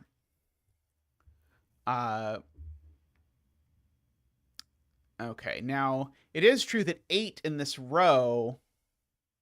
Okay. So where's 8 in this row? I can't put 8 on an arrow on either of these arrows in this row. Because if I do, I put 8 with a 1 and I break every way of making yellow. Because the yellow dot with a 9 is going to need a 1 or an 8. So I can't put 8 in any of these cells. The only place in row 1 that's not with a 9 that I could get away with an 8 would be there. In which case... Oh, no, that doesn't work either. That doesn't work either. If I put an 8 here, watch what happens. Then this is an 8-1 and this is a 9, and now that doesn't work. Ha ha ha ha, that also breaks. So 8 is also on a yellow dot in this row. Because of the way this works, that was very clever. Okay, so 8 and 9 are both on yellow dots. Now that could mean that yellow dot is white dot, in which case then it's just an 8-9, or it could mean, oh, I don't think it can be. Okay, I think the other possibility doesn't work, which is that these are X's. Because if these are X's, then these are a 1, 2, 8, 9 combo, in which case 1 and 2 are gone from the row. And if 1 and 2 are gone from the row, the minimum sum of these arrows would be 3, 4, 5, 6, which happens to be exactly 18. And so that would mean these two circles would have to add to 18, which would make them both 9, which would remove the ability to put 9 from row 1, and also put 2 9s in row 2, and also lots of other problems. So in fact, yellow is definitely white dot. because it's not X. So yellow is white dot. I don't have a fantastic way of marking that somewhere, but yellow is white dot. So let us have a... So yeah, so these are an 8, 9. And then what could go with the 8 and the 9? Maybe I should think about what is the smallest digit. Could I even have a 2, 3? I don't think I could do a 2, 3. Oh, maybe I could. I might be able to. Maybe I don't want to think about it. Okay. I can draw. That's a really smart way to do it. I like Nikolai's idea. We're going to draw a Renbon through every white dot to remind ourselves that they are Renboni. Okay. So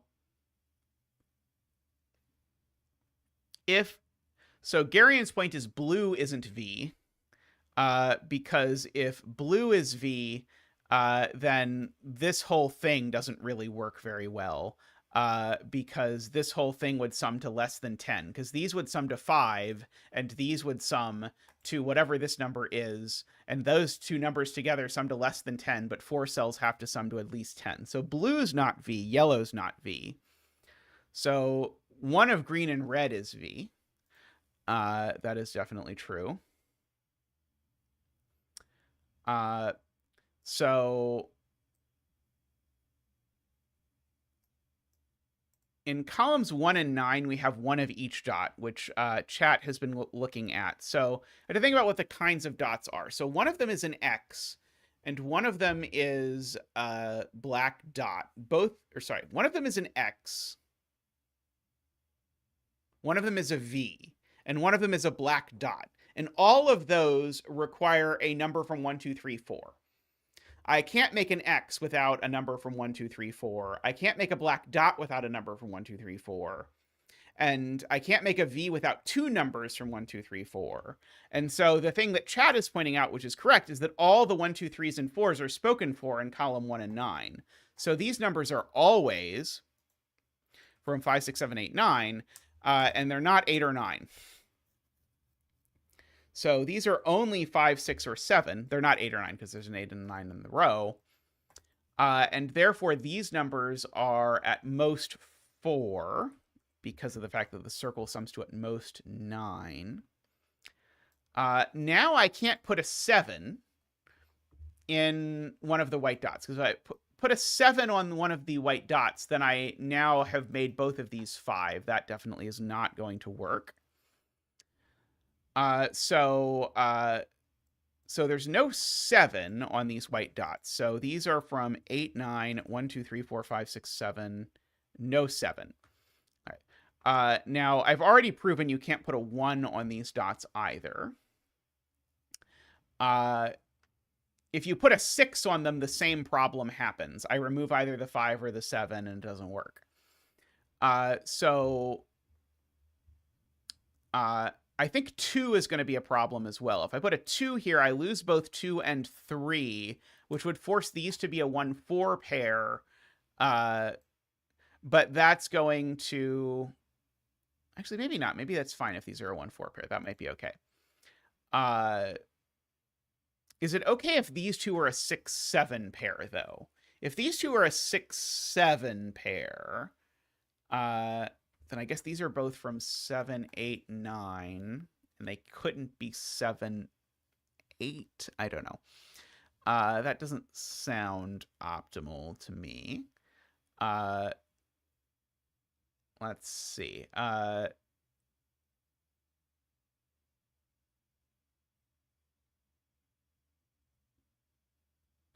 Then 5 would use the 6 in the column on one side.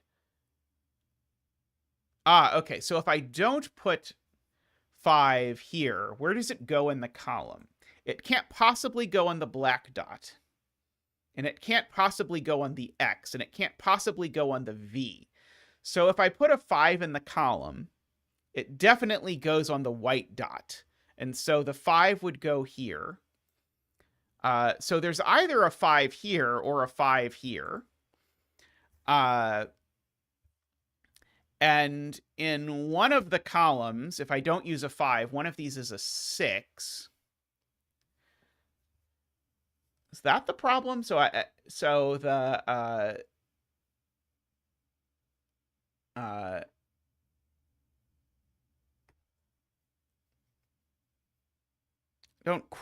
I can't quite wrap my brain around exactly what goes wrong, but I do realize the 5 has to go on the white dot. So in one of these columns, the 5 goes on a white dot. For sure.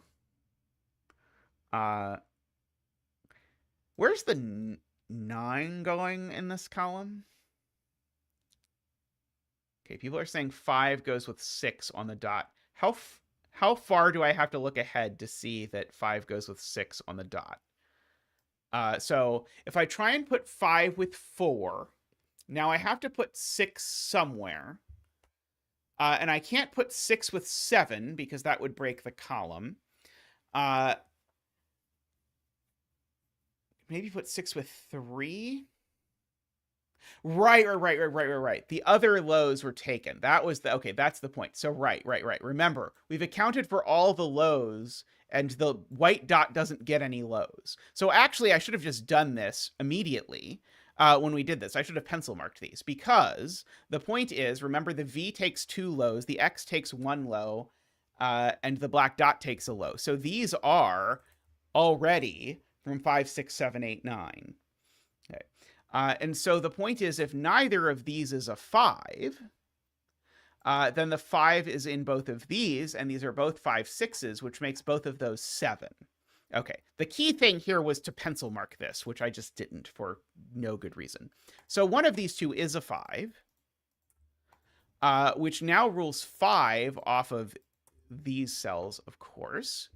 And now that rules 3 into these cells, because I have a 2, 3, 4 that I have to make into a dot. And so neither of these is a 3. Okay. Now.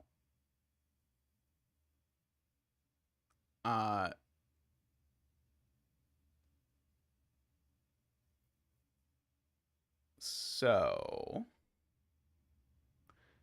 Oh, the other 5, 6, 7 is now here? Yeah, the other 5, 6, 7 is now here. That feels weird to me. It's because these are a 1, 2, 3, 4, 9 sextuple. So this is a 5, 6, or 7, and it's not a 5. It's always a 6 or a 7. So this can only be a 1, 2, 3. This can only be a 7, 8, or 9. So blue is now only black dot if this is 8, 4, or blue is X.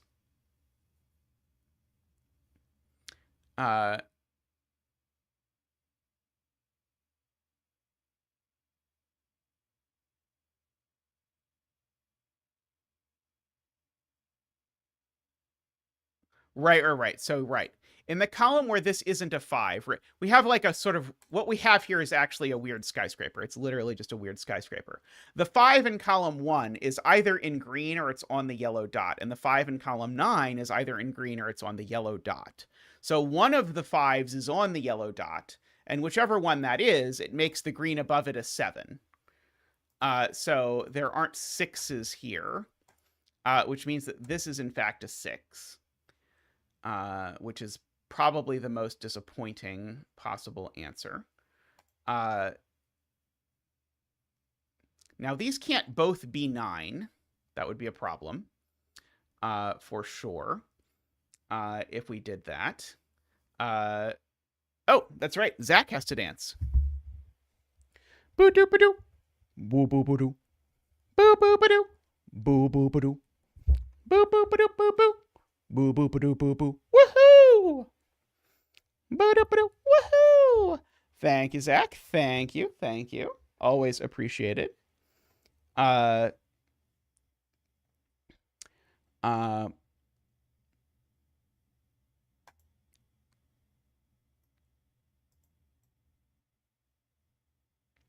So D-Web says I have a 1-4 pair now. I don't see why these can't be 1-2. I do see why these can't be 2-4. If these were 2-4, I mean, that would cause all kinds of problems, actually. If these were 2-4, it would break the white dots, and it would force both of these to be 9. So there's lots of problems. So this is, funnily enough, 1, 2, 3, or 4, because this is either an X or it's a black dot, in which case this is a 4. So this is always from 1, 2, 3, 4. If this is exactly an 8, then that's a 2. And 3. 9, 3, 1. Okay.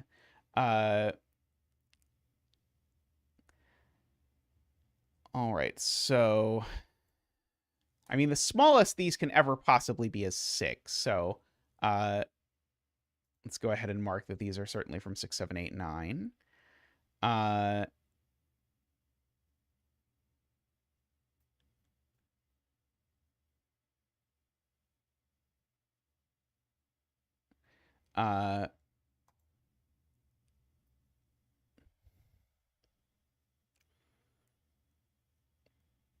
I do think I agree with Malrog that this cell actually can't be 2, because if it was a 2, it would make this an X, which would make that an 8, which would make that a 2.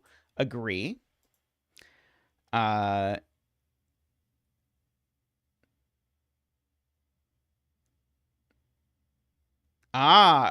Garion has made an observation that I love, which is that if we do the hypothetical version where this is the black dot, where this is 8, 4, this would be 6, 2, 8, 4. That's all the evens, and you can't make an arrow with 3 odds. That's gorgeous, Garion. Gorgeous. So this is not black dot. This is in fact X, right? That's the point of all of this, is that this can't be black dot anymore. So it is X. So blue is X. So I will make them 10 line color, since they are little mini 10 lines. And so in particular, this is not 4. This is not 8. And that 7 or 9 means that this is a 1 or a 3. So these are actually a 1-3 pair. Oh, Jay has a better suggestion, which is that I can put an X over them. Which is, I suppose, strictly better in terms of communicating that.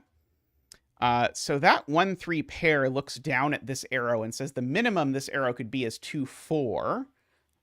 Which is down to 6, which means this circle has to be 7, 8, or 9 only. So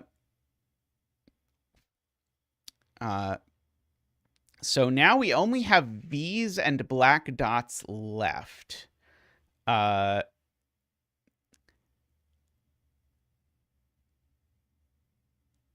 Okay.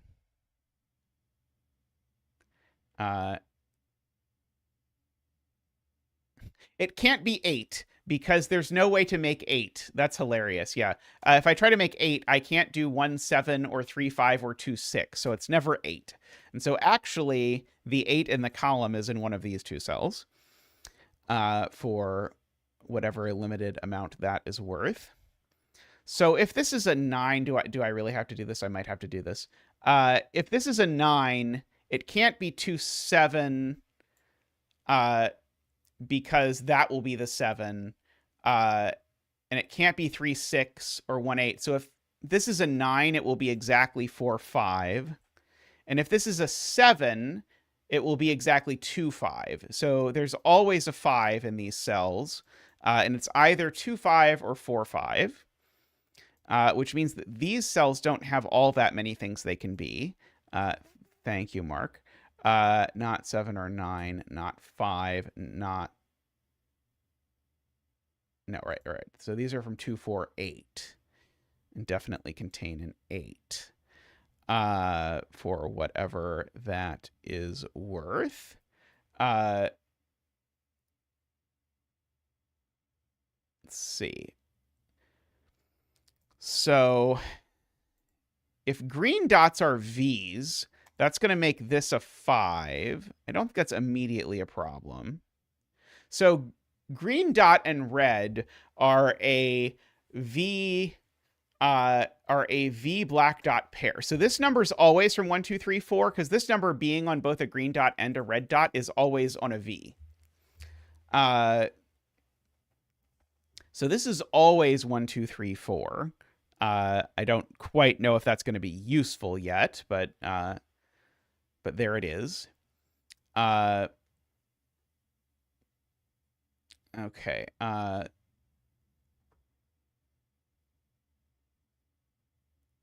So I guess a reasonable question to ask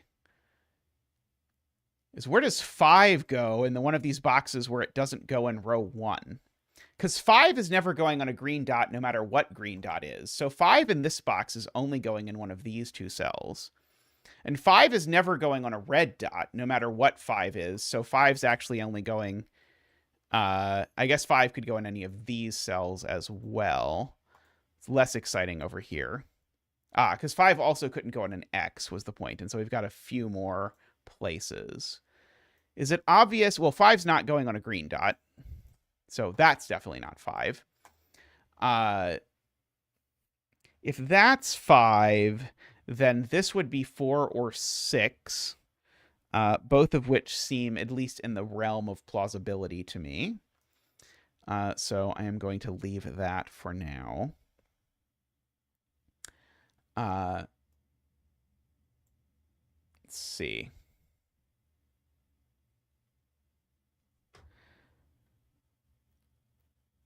Carl wants us to contemplate what happens to the V in column 1 and 9. So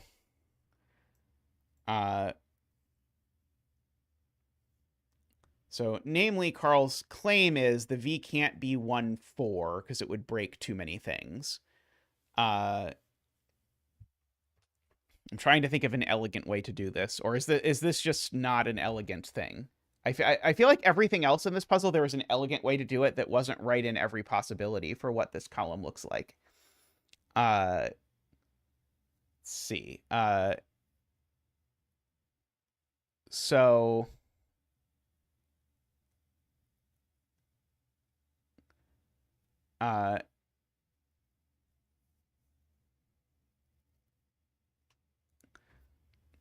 Carl says if V is 1, 4, then black is 3, 6, and X is 2, 8. And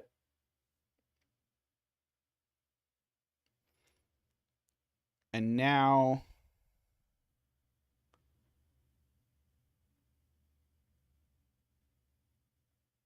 and the white dot's now only from 3, 7, 9. So maybe we should count evens in this column. Because there's definitely an even on the black dot. There's definitely an even on the V. And there's definitely an even on the white dot. So there's no evens on the 10. And where's the other even going? I think the other even has to go on the black dot, right? So in the column, again, just count evens. There's definitely an even on the white dot. And there's definitely an even on both of these, at least one. That's 3 evens. So there's only 1 even left. It can't go with the 5. So the other even goes on the black dot.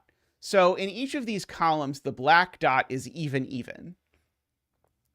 And so if the black dot is even, even, it's not 3, 6.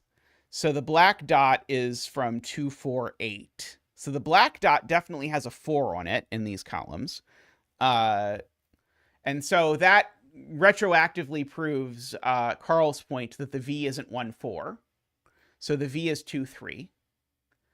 And so that means the black dot is 4, 8. So yeah, I think we can do all of this with just that. So the black dot is 4, 8 for sure. So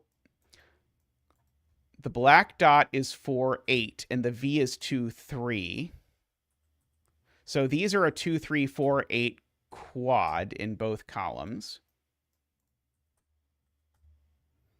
I can get rid of the corner marks. Okay. I think that was much better than just forcing it. So these aren't 8 or 9. And so now where does the 9 go in the column? The 9 in the column now has to go on the X with a 1. And so that is a 1, 9 over there. So that's not a 1 anymore. So yeah, so the X's are 1, 9.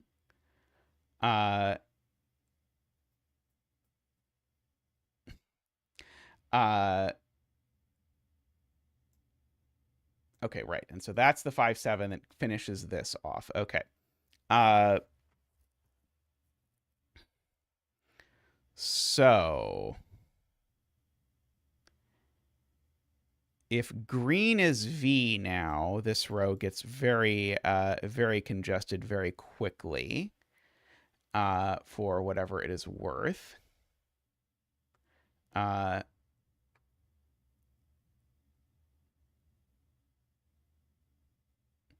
There's no 9s over here anymore.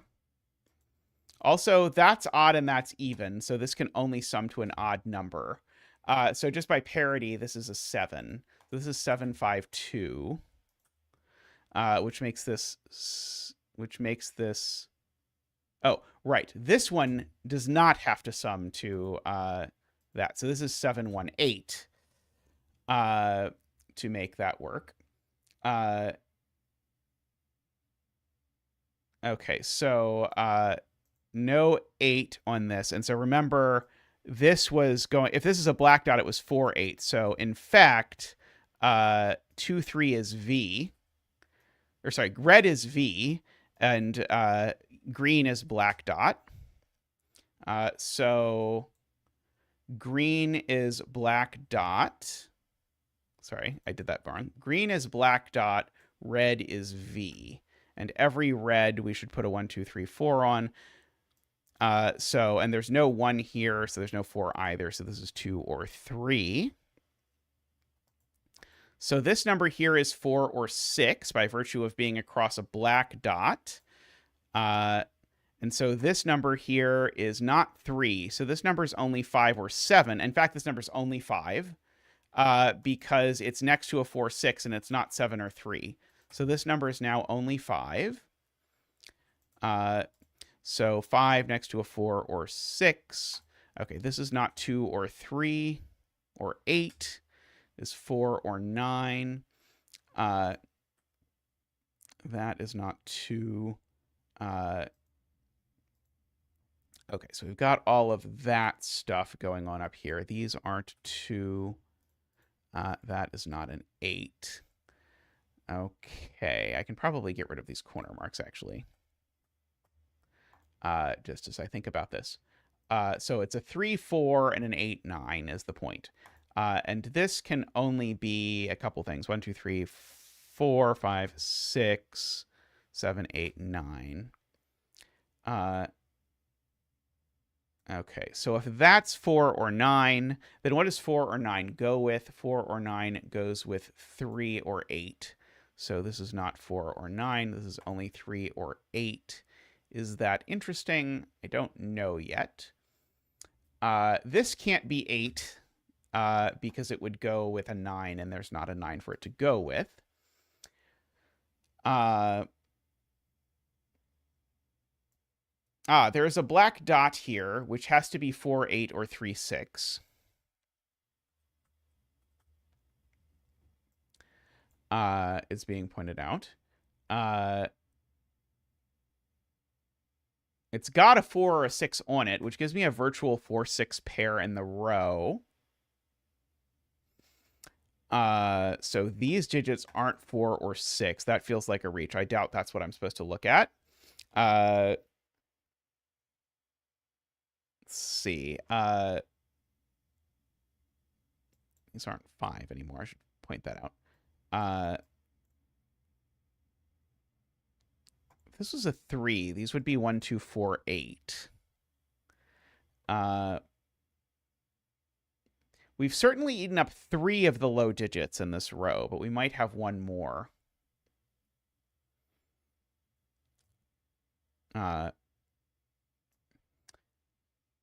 That's a very good spot. This X sees 2, 4, and 8, so it's definitely not an even X. So 1, 3, 7, 9 are the possibilities, which means this cell is definitely even, which is a little unfortunate. Okay, so it's not 3.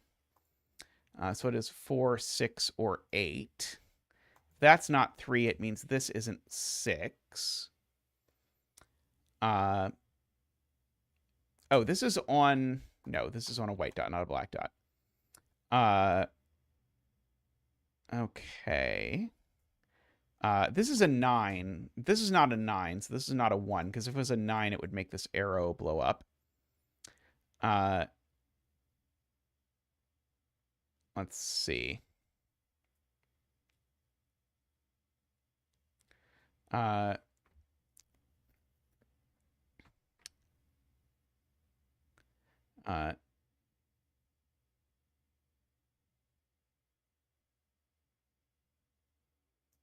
Okay, so Selena also doing this, and I think this is probably what Niverio had in mind. Selena pointing out in row 5 now, we've also claimed 3 evens, because the white dot always claims an even, so this can't be even. This has got to be odd. That's not a 7, that's not a 3. Okay. So, so good spot to Selena there. So is this literally only 4, 8? I think this is literally only 4, 8. Because I think if you roll 2 or 3 out of a dot, there's nothing else for it to be. So that's not a 4. And so now this is either 1, 2, or 3, 6. It being a 1, 2 sounds really problematic, but I don't think I can prove it immediately. So let's see. That 7, 9 in this box definitely goes up here somewhere. So it definitely goes over here somewhere. Not on that. It goes there or there.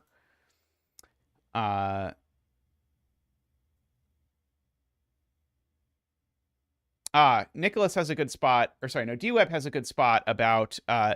since this black dot is not 4, 8, it definitely involves a 2 or a 3, which creates a virtual 2, 3 pair in the row, meaning that is definitely the 5 for the row.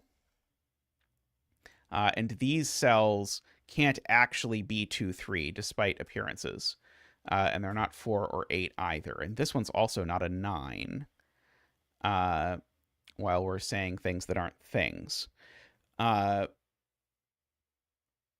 in fact, there's just a 7, 9 hidden pair in the row, isn't there? Oh, not quite. There's almost a 7, 9 hidden pair in the row. This 7, 9, though, I know goes over there, I guess, is not super, not immediately useful. It keeps looking like it's going to be useful, but then it's not quite. That's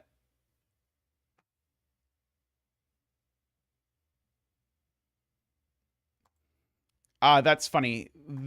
The states of these are entwined. Carl and Jay point out, if this is a 1, it makes that a 3, which makes this a 9. But if this is a 1, it also makes that a 9. So this being 1 just doesn't work.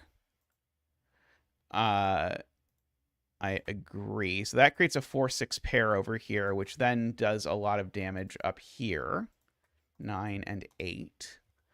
I'm really pleased, by the way, with how well we've been able to do this without doing gross look-aheads.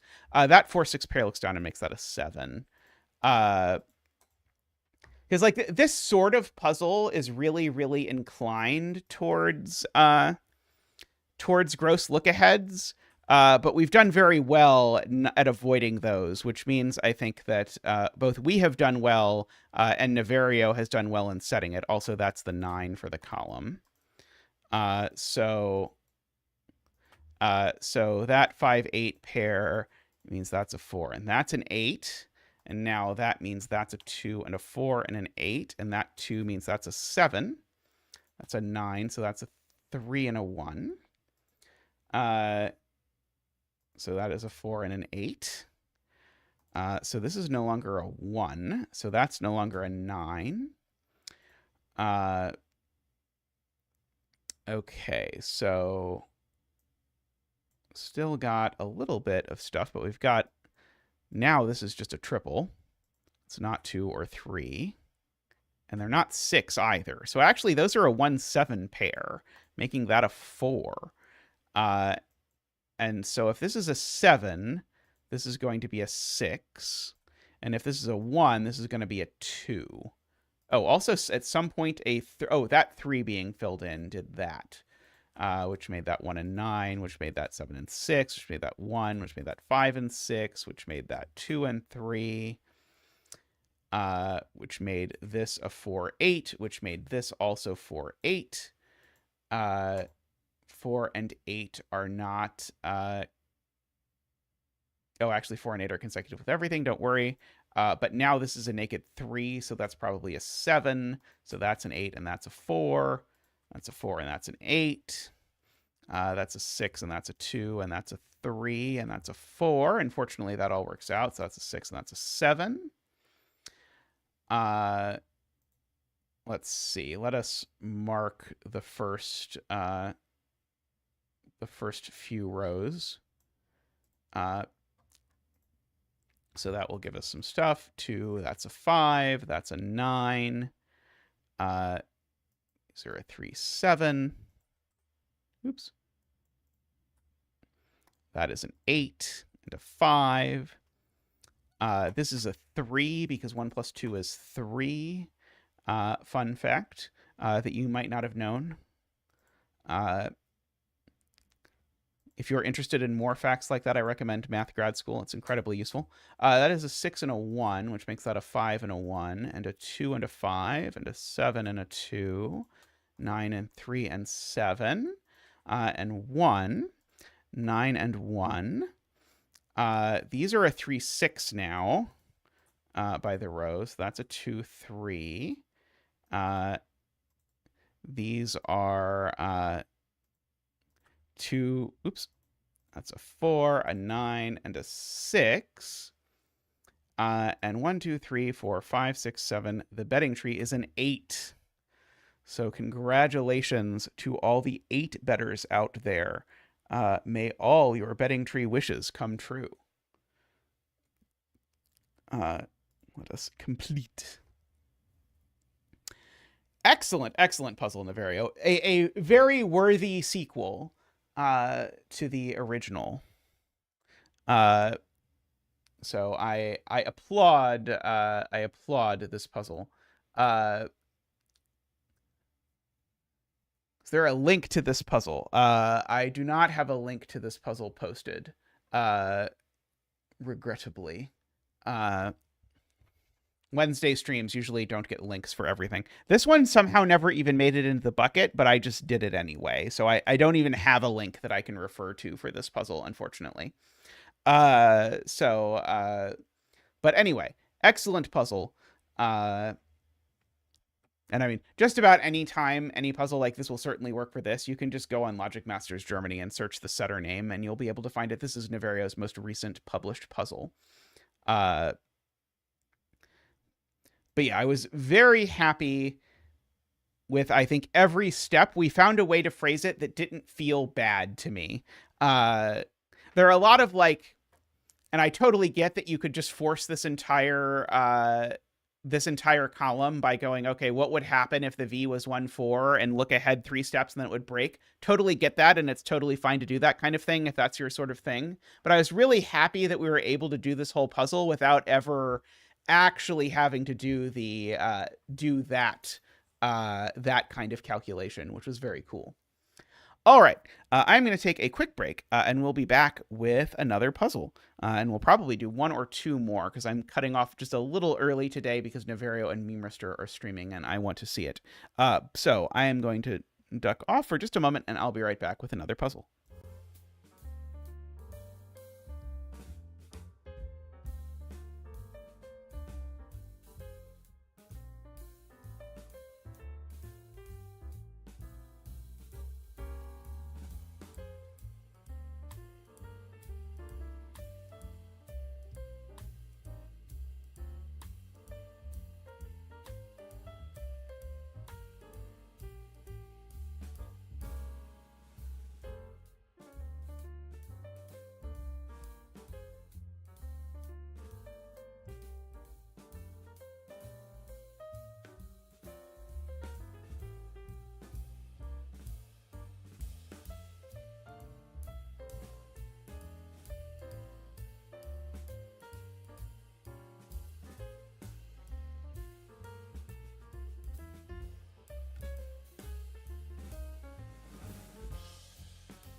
Welcome back, everyone. So Globba Globba Glob was asking about the mysteries of the mark button. So the mark button is the thing that lets you sort of fill in a cell and have mark pop up and tell you what the possible digits that go in there are.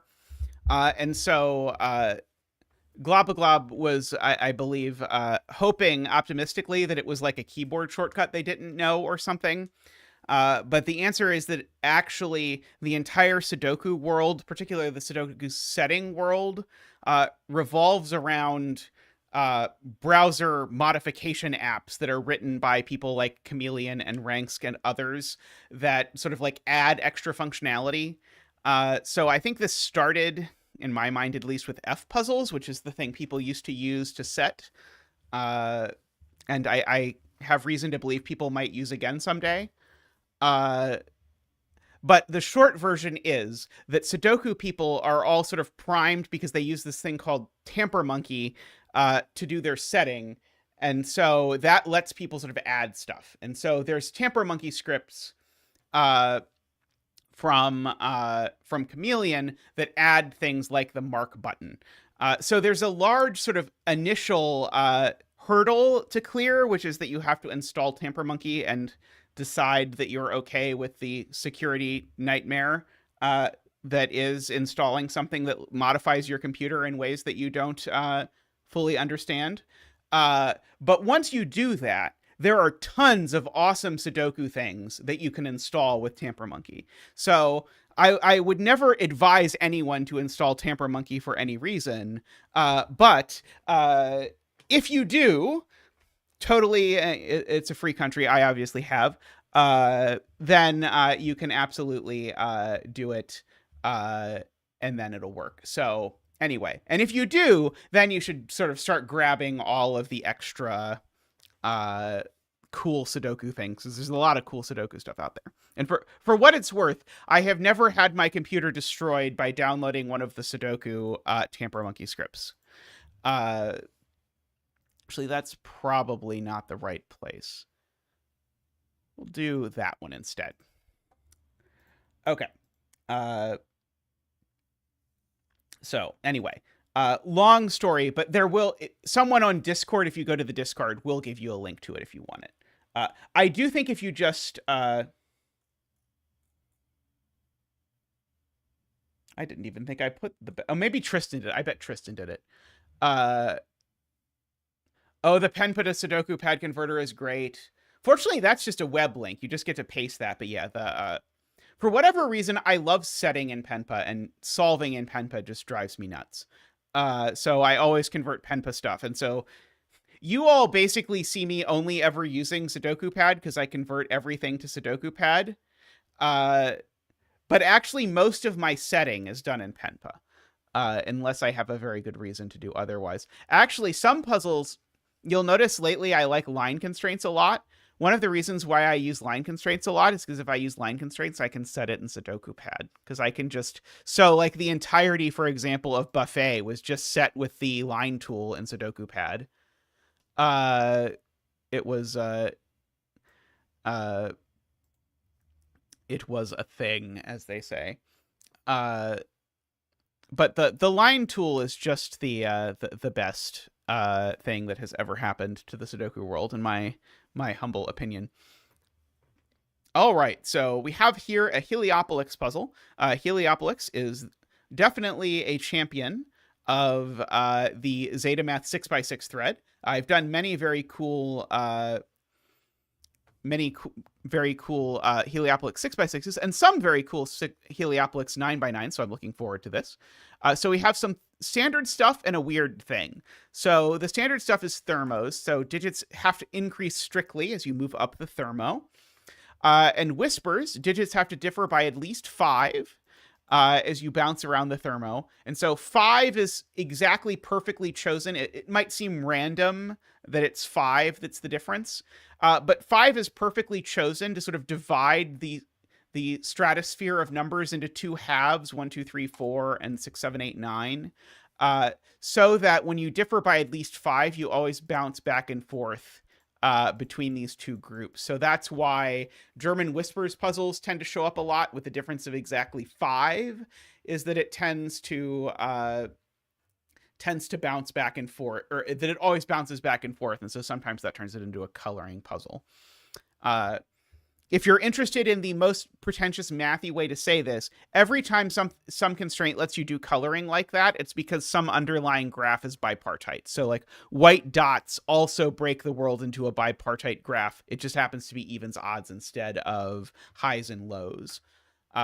Anyway, all of that aside, we also have orange dots, which are like white dots, except there's an unknown difference. And now, originally in my brain, yeah, we do get some tripartite graph things now. I think tripartite is a legitimate word. I think a mathematician would know what you meant in any event. I mean, technically, you could argue that the German whispers graph is actually tripartite because there's a 5 that doesn't connect to anything.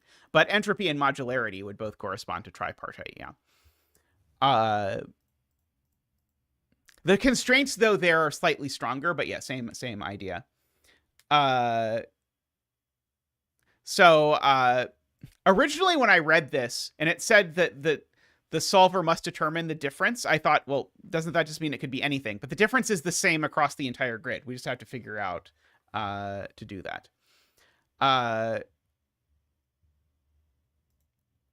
Okay, so I guess we start by good lifting the thermos. So the long thermos anyway. So 1, 2, 3, 4, 5, 6, 7, 9, 8, 7, 6, 5, 4, 3. By the way, the way I good lift thermos is always to enter the minimum and then the maximum and then everything between them. I find that the most efficient rather than what. I don't think it matters here because I knew it was going to be 1, 2, 3, 2, 3, 4, 4, 3, 4, 5 or whatever. But when you have sort of thermos where there's some givens or some other information that you know, that always works. Okay, so 1, 2, 3, 4, 5. These are a little, maybe these are a little dinky to good lift. Maybe, possibly. I'm going to write in that I know that this is from 5, 6, 7, 8, 9, and this is from 5, 6, 7, 8, 9. Let's see. Okay.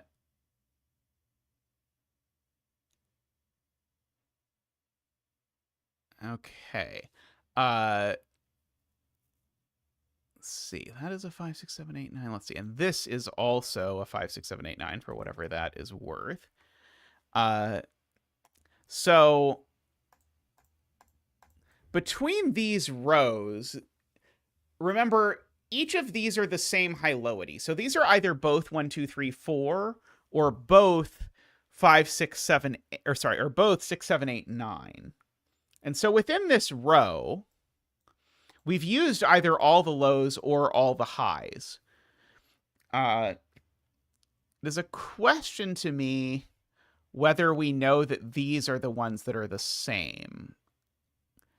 I don't think so until we know more about the orange dot, but we might be able to prove that actually the orange dot difference has to be big enough that actually these are different, but I don't know that yet.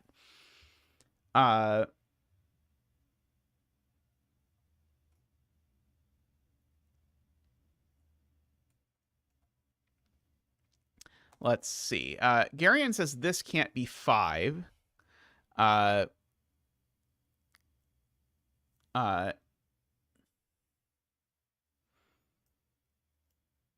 Right. It has to be big enough for one of the pairs to be different. They can't all be the same. So the difference isn't 1. But I think that's the only constraint about that we get immediately, right, Jay? But the difference isn't 1, and it's not 9 or greater, and it's also not 8. So the difference is at most 7 and at least 2. So we have that.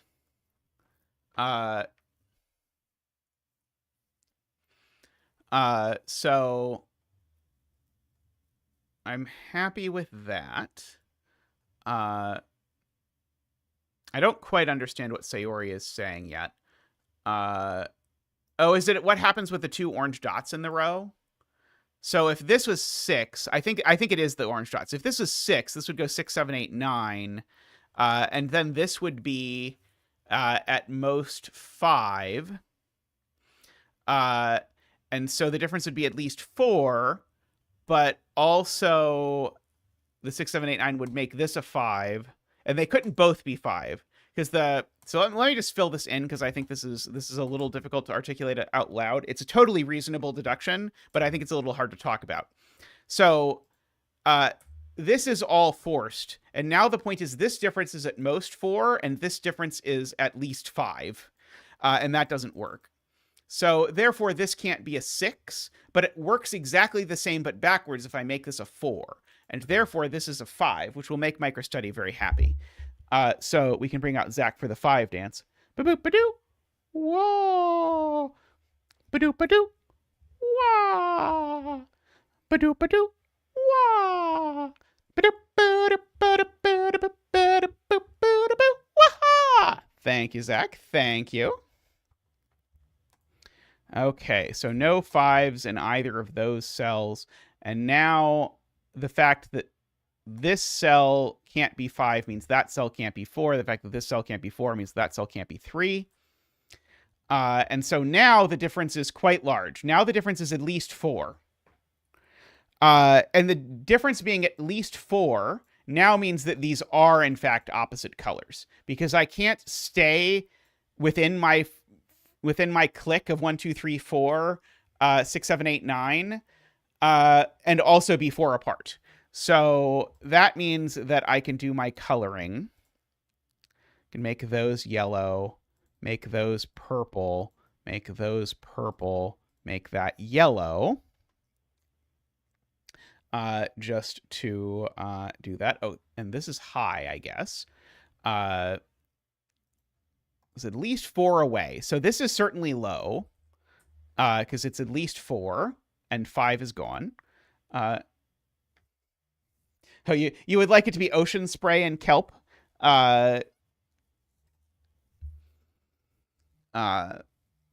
We should introduce a payment incentive.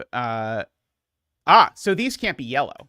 Could introduce a payment set thing to choose the next color. But also these can't be yellow because there's both a high and a low in this box. And if these were yellow, it would eat up either all the highs or all the lows. So in fact, these are purple. These are yellow. These are yellow. This is purple. So we've gotta do that.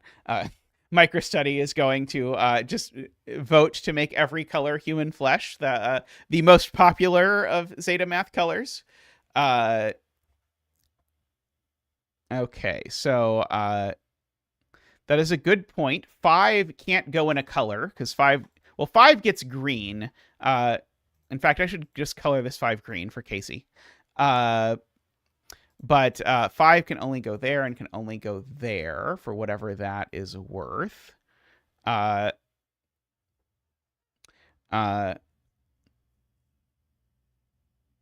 the orange dots all have the same difference, not just at least or at most or whatever. I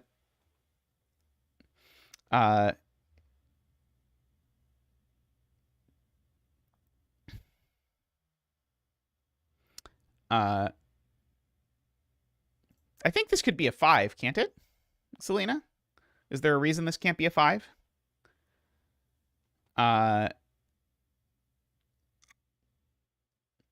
Now, if we get the difference up to being at least 5,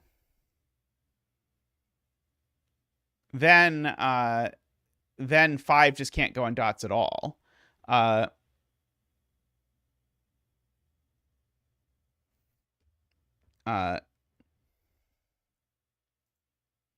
Okay, so right, so all the lows are gone, is Sayori's point, because that's 2 lows, and either yellow or purple is low. I don't know which, but that's all the lows. So this digit's never low. And so these digits are both from 5, 6, 7, 8, 9.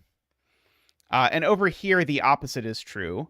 Over here, we've used the 5 and 4 total highs. So these are always from 1, 2, 3, 4, 5.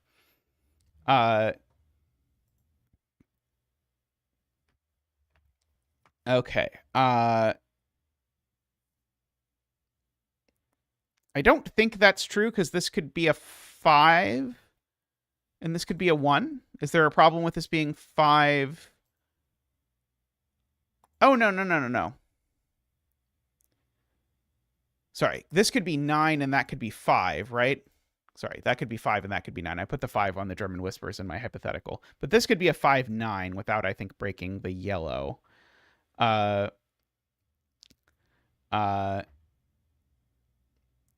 Let's see.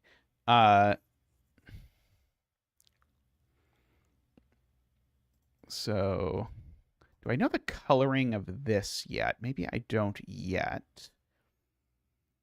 Why do I have this marked as being able to be 9? This certainly isn't 9.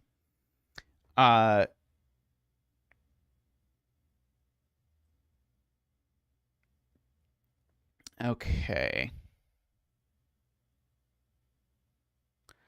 Oh,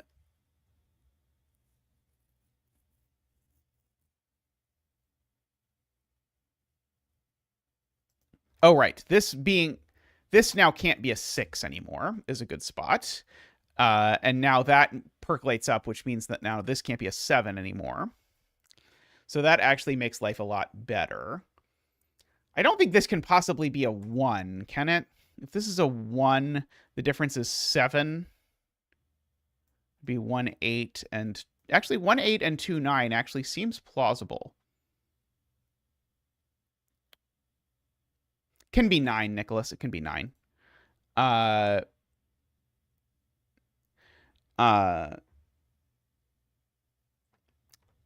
these... So, yeah, I guess... one of these is the yellow... Yeah, 5 and 9 are 4 apart, Nicholas. One of these is the yellow 4, 6. So one of these is the purple 1, 9.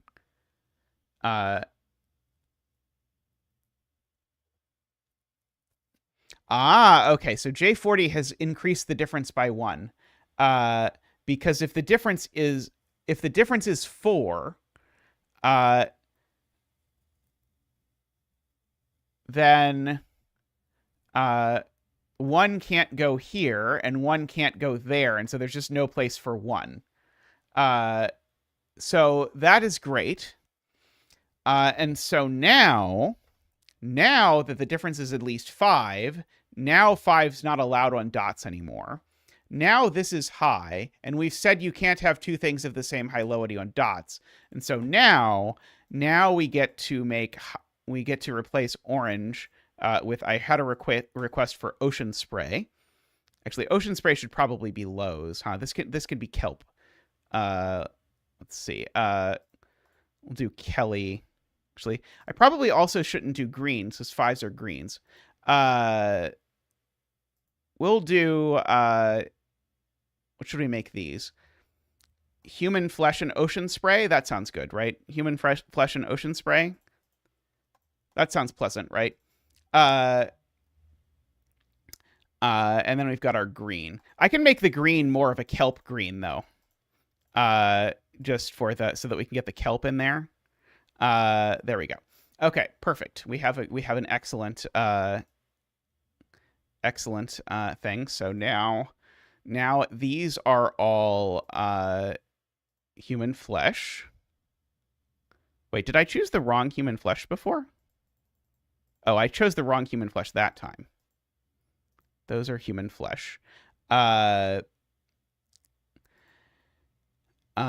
These are ocean spray. Yeah, there's requirements. So one of these I said is the 1, 9, so that's definitely not a 9. Uh, one of these is the 6, so one of these is a 4 for whatever that is worth. Okay. So we've got all of those set up. 7, 8, 9. 1, 2, 3, 4. I don't know why I'm labeling all the boxes, but whatever. Well, it's making Nikolai happy, so good enough for me. Okay, we have all of our highs in this row, so therefore this cell is the 5. We've got to find that color of green again, though, so hold on a moment. I think it's that one. So that is a 5, and these are the other 2 ocean sprays. And this cell is ocean spray, of course. This cell is the OG human flesh color. Let's see. Okay, so now that's the 5. So we can fill in that.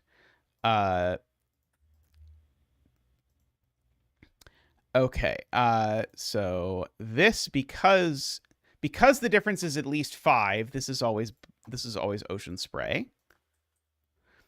Not so surprising to put an ocean spray digit on the bulb of a Thermo, but what can you do? Row 4 is missing a human flesh high. Oh, that's not human flesh, sorry. There we go, human flesh high. Okay, well, 8, 7, 6, 5, 4. This is always ocean spray because that can't be 9. So we always get an ocean spray over here.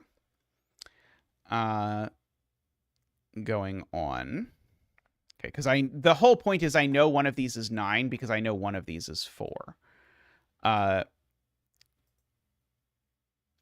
And one of these, Carl points out, is 6, which makes this 1. That's a much easier deduction than the one that I had over there. Now, I know the difference isn't 8, so I know that's not a 9 at the very least. So yeah, one of those is 6. Oops. It's not a 1. So if that's not a 1, these aren't 6. I mean, I guess I knew they weren't 6 just from over there. So one of these 2 is 6. And that's cute, because I know one of these 2 is 6, and it can't be that one, because it would break the Thermo. So that's the 6. That's cute. I don't think I've ever seen that interaction quite like that before. So that's a 6. So 6s go there. Let us see. Yeah, and in box 4, we get to do the same thing. So my observing that one of these was a 1-9 didn't actually do anything. I'm sorry. And by my observing, I mean someone in chat observing that. One of these is a 4, so therefore that's a 9. These aren't 4.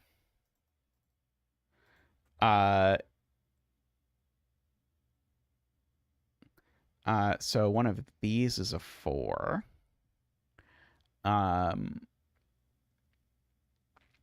Let's see.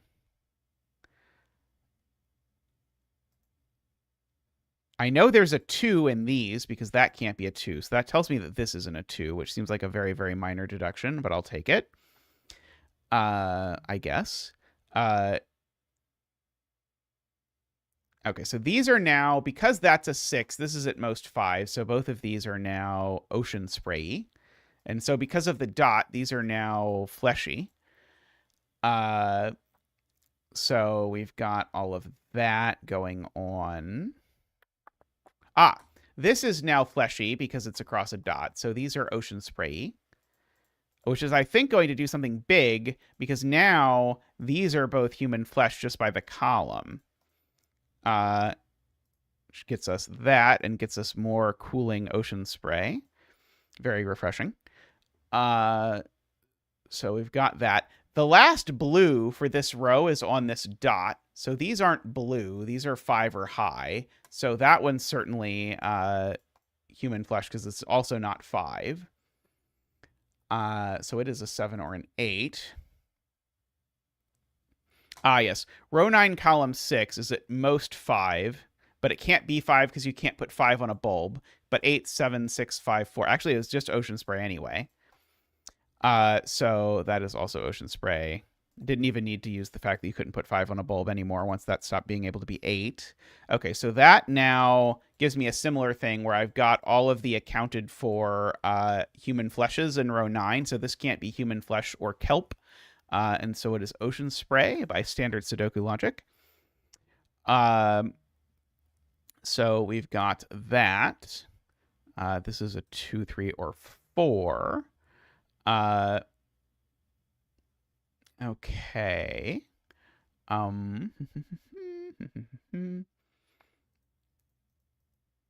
There's no possible way that this can really be all low, is there? That's what would be required for this to be a 5. But maybe that's possible.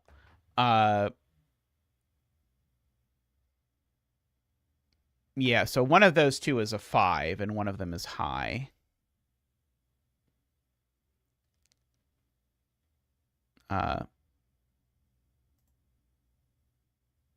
This can never be a 4, Nicholas points out, because it definitely is next to something that's not a 9. This is only a 7 or 8, because it can't be a 9, and it can't be a 6, because it's definitely next to something that's not a 1.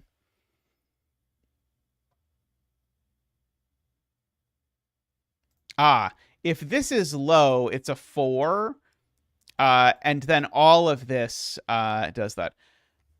Oh, David donates for Stream 200 coming up. And for the whole community, everything you all do, happy to be along for this front row ride. Thank you, David. Let me get you a donation dance. Oh, and I can click a heart button now. I think that's new. Do do do do do do do do do do do do do do do do do. Woohoo! Do do do do do do do do do do do. Woohoo! Woohoo! Wee! Thank you so much, David. It's been great having you here for so much of this. Absolutely wonderful having you in the community. Thank you very much. So Carl's really gorgeous point is that if this is low, then these digits are a 1, 2, 3, 4 quadruple, and they all see that cell. So therefore, this is in fact human flesh, and that is ocean spray. And that is all my human flesh for this row. Oh, I already knew that was all my human flesh for this row. It's just a question of where the 5 goes.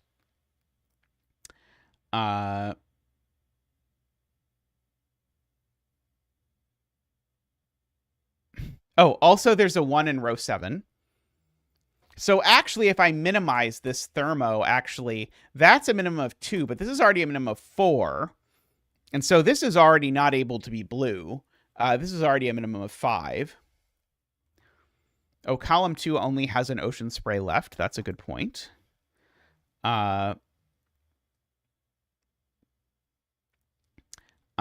yeah, this is not blue. This is only blue if it's 4.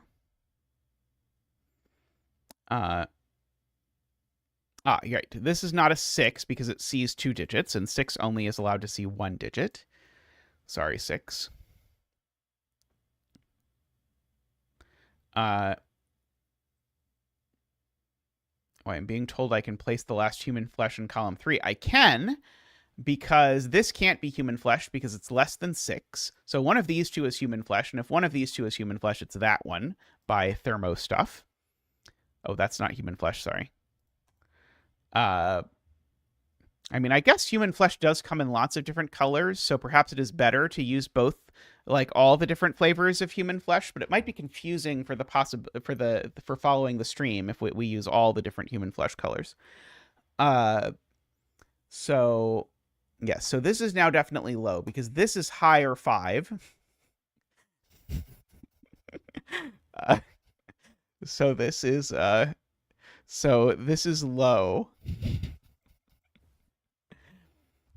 So this is the last. This is the last low for this column. So this cell is 5 or high, and so therefore this cell's definitely high.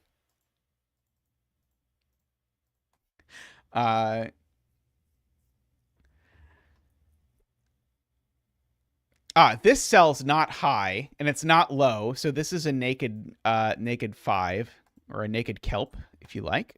And so therefore this is now high.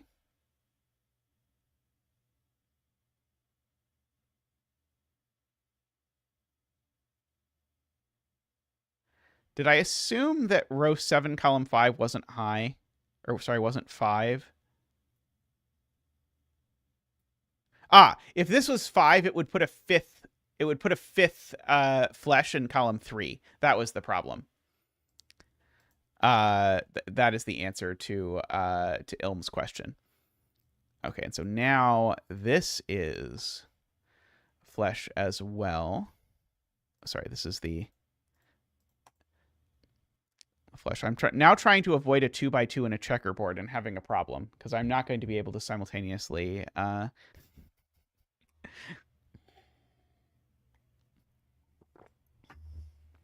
do that. Yes, this being flesh would create a flesh quadruple, looking all of which see that cell. That doesn't work. So this is never human flesh. So this is a 5 or a low. Of course, I know one of these two is 5, just by Sudoku of all things. Oh, right, and there's already 4 flesh in the box. Oh, yeah, but that unfortunately doesn't do that.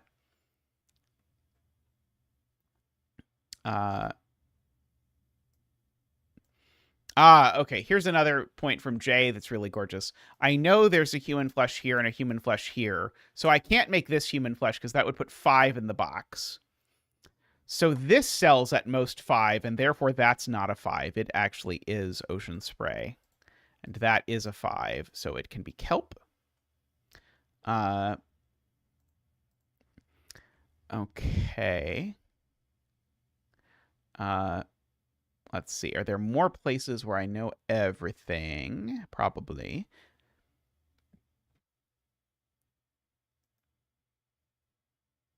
Probably, maybe.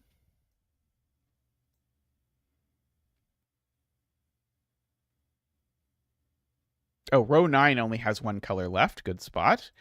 It is ocean spray.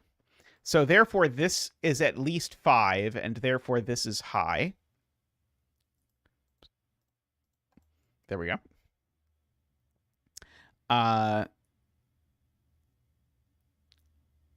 Let's see. Jay says this is not high. Oh, I know these two are the same digit. I haven't really processed that before, but these two are the same digit because of the way the difference dot works. Right. One of these is ocean spray E, so that makes that fleshy. Okay, so it was this that Jay was saying can't be high, because if this was high, that would be high. And now this cell, well, that cell would be a 5.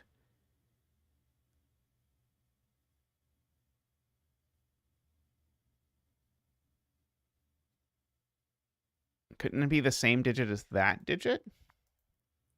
Oh, it's because that can't be 9. Jesus Christ. Okay, yes. This can't be a 9. And so, therefore, if I maximize it, it's 8, 7, 6, 5. This, therefore, is not the last human flesh.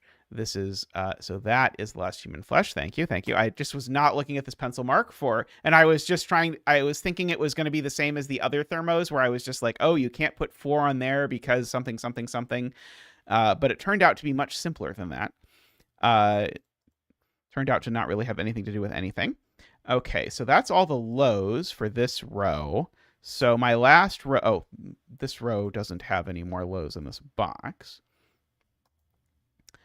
So these are a 5 flesh pair. Let's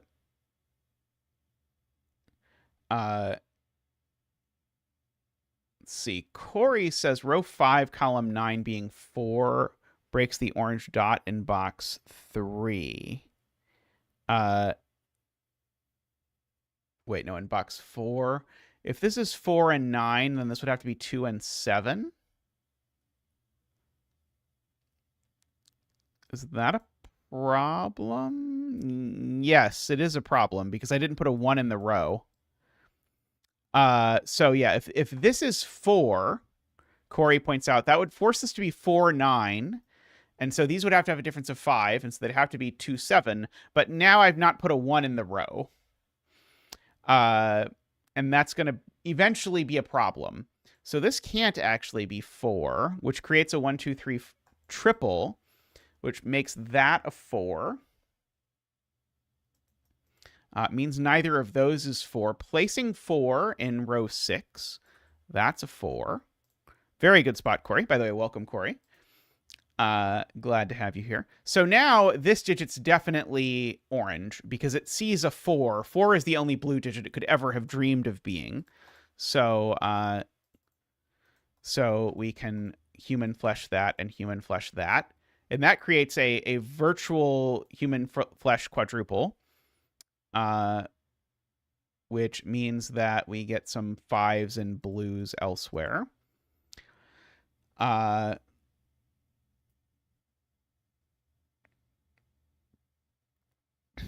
Oh, yeah, 1 in column 6. Right, 1 in column 6 is placed. That's crazy. Because this can't be a 1 because these two are the same digit.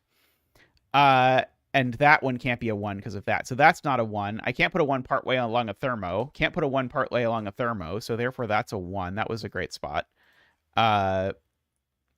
Okay. Let's see. Where does 4 go in this row? Can I possibly put 4 on this dot? Because 4 is only going there or on this. That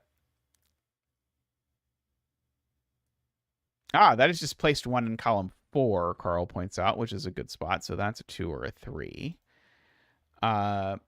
Agree with that.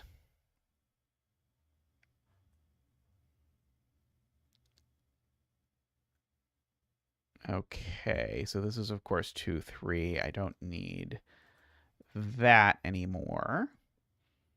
1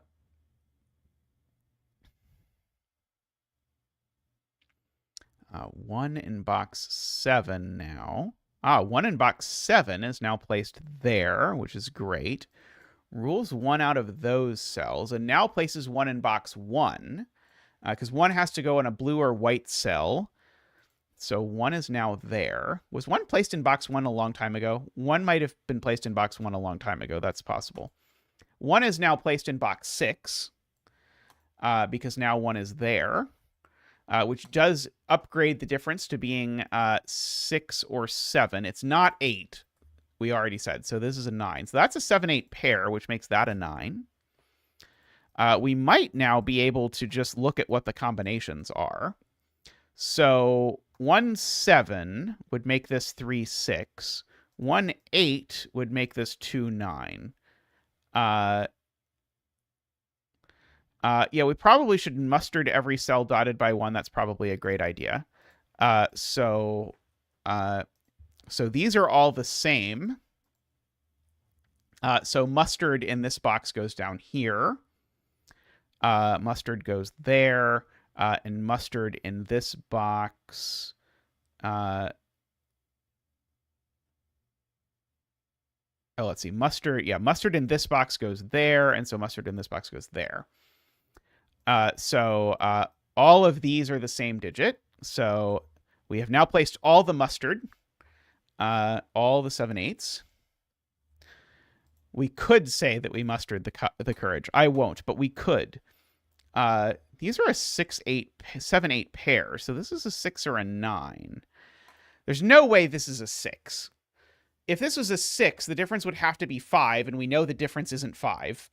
Because we know from here the difference is bigger. So this has to be a 9, not a 6. And so that will let us catch up the digits that are done in by 9.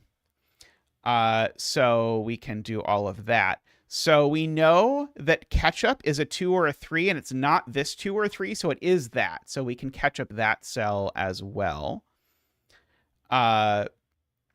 So we can put in all of our assorted ketchuping. I think I have all the mustards. Oh, no, I don't have all the mustards. That cell is also mustard. Sorry. Thank you, Nordy, for pointing that out. I thought I had all the mustards. Okay. So ketchup in box 1.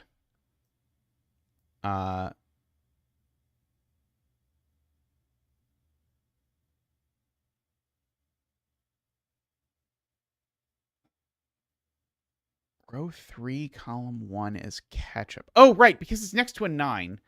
I was trying to do it by Sudoku. So this is next to a 9, because when I tried to put in everything that was next to a 9, I did it very badly. That is the point. So now ketchup in box 2 is in one of these 2 cells, and therefore this is ketchup, because one of them has to be ketchup. So we now suddenly have a lot of ketchup. Let's see. Ketchup over in this box is not in any of those cells. Ketchup in this box now is just placed here. Because what else is it? Where else is it going to go, given the information before us? So this is flesh, as we might hope. And so now this digit is either low or 5. I think I don't know yet, but I do know that every digit in this box is lower 5. Also, by virtue of being next to ketchup, this has become a 9. Several people in chat have pointed out, which is very cool. In fact, where does 9 go now in column 4 is a good question, because that's not a 9, and I can't put a 9 before that on a thermo, so 9 in column 4 is actually there. And so now actually all of my highs are actually now just 6, 7, and 8. So actually that is going to fill in all the yellow circles as 8s, which is going to place a bunch of 7s. Even a 6, actually. How exotic. I have somehow this marked as 5, even though I have proven it can't be 5, so that's great. So that's a 6. So we have all of that. So the difference is now 7 because of that. So the difference is 7. So therefore, ketchup circle is 2 to make that work. Oh, also this ketchup circle also placed a 9 there. I didn't even notice. So that's a 3. That's a 3. That's a 3. That's a 3. It's a 7 and a 4. These are a 3-4 pair, so that's a 9. So these are a 1-3 pair, so that's a 2, and is ketchup. Hey, honey, how are you? Hey, I'm pretty good. This is a 3 or a 4. And this is a 3 or a 4. This is a 9. This is a 6. This is a 7. This is a 6 or a 9, but it's before an 8 on a thermo, so it's probably a 6.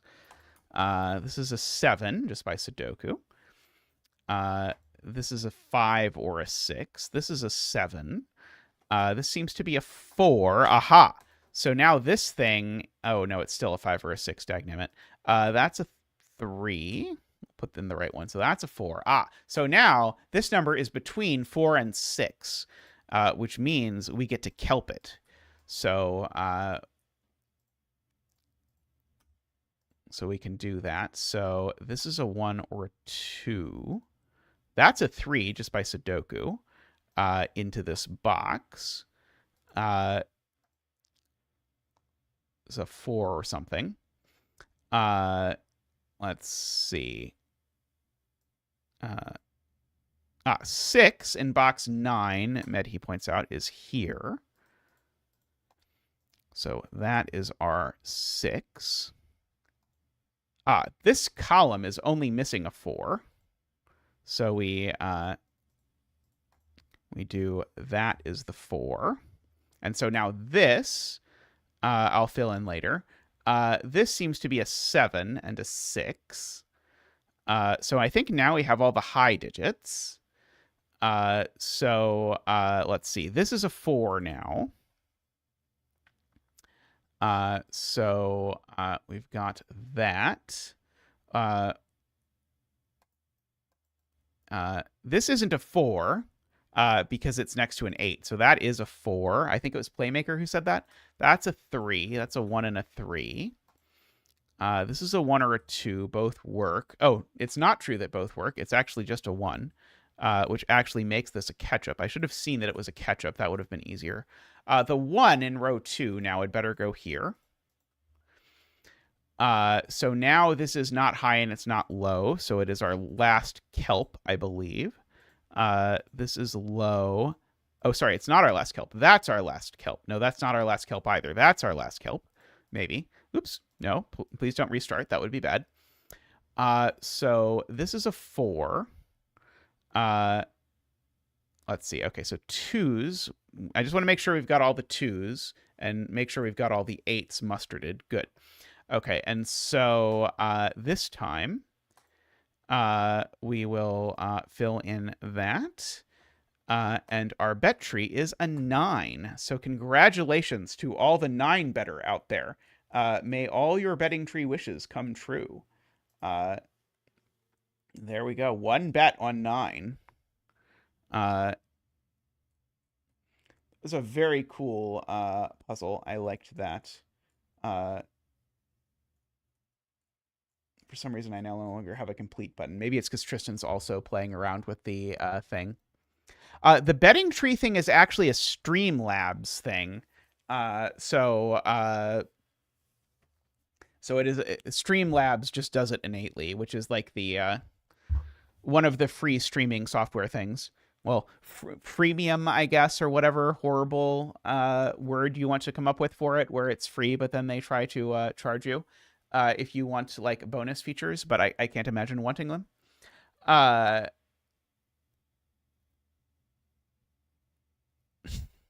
wow. That is awesome, Sarah. But yeah, I can definitely empathize with that. Yeah, sorry. The placement of the tree is Tamper Monkey. Yes, sorry. If that was the question, the placement of the tree is Tamper Monkey, and then the execution of the like placing bets in chat and everything that is done that. The tree ended up the wrong color, I am being told. All right, so I wanted to wrap up in 10 minutes. Is anyone willing to tell me that their 6x6 in the 6x6 bucket I can definitely do in 10 minutes? If there's anyone who has one where they're sort of sure that I could do it in 10 minutes, then I will do it. Otherwise, I will wrap up here or just, BS until the Niverio meme rister extravaganza that is upcoming. I do love the idea. Okay, Michael says theirs is definitely under 10. Okay, so remind me, what does your name show up as on my thing here? So I don't 99% sneaky. Okay. I thought so, and then I convinced myself I was wrong, and then I spent long enough trying to find it that anyway, let us have a look. Okay, so just so Tristan can run the bet tree thing, because I know Tristan loves it, I will put down a bet tree for this 6x6. And so we have here digits sum to the digit in the arrow circle. So the sum of these 3 digits is that digit. And the yellow digit is the number of odd digits which appear on the arrow. Okay. So, fun fact, the sum of an arrow is even. So there's always going to be an even number of odds on an arrow. Because, of course, if I sum this and that, it's definitely even. So all of these are immediately 2, 4, 6. And this one's certainly not 6, that one's certainly not 6, and that one's certainly not 6. Because of that. Now, if this is a 4, that's not going to work very well. Because if this is a 4, that's going to say every digit on here is even. But that would make this have to be a 2, and then that's already 6, and then I somehow have to fit another digit over there. So in fact, that's a 2. So I bet the same problem happens if I make this a 4. Yeah, if I make this a 4, it also blows up this arrow a lot. And if I make this a 4, it also blows up that digit. I was briefly terrified by DWeb's comment that I had missed that there were zeros in the puzzle, and it's gonna be like, oh no, please don't make me do an arrow puzzle with zeros. So these I know are at least, okay, so this one I know is at least 5. No, I know this one's at least 6, because now these two have to be 1, 3 with a 6. That's the only way that's going to work, because these can't be 2 anymore. And so now this arrow also doesn't have a 2 on it. And so if it doesn't have a 2 on it, then it better have a 1 on it. And otherwise I'm going to be in trouble. So this is from 4, 5 only. So these are either 1, 3 or 1, 4. Those are the only options. This circle is at least 4.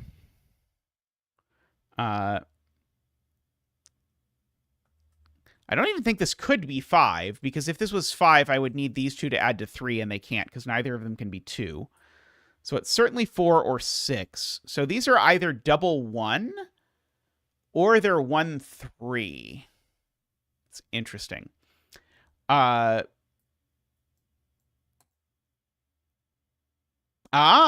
yes.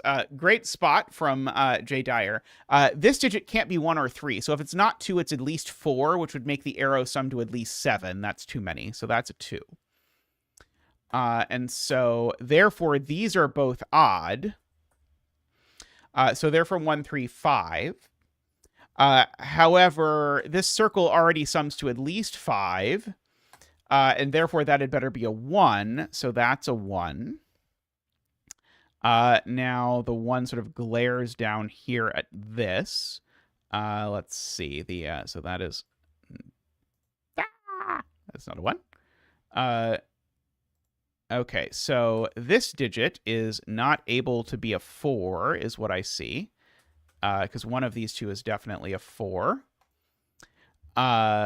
These are a 4, 6 pair.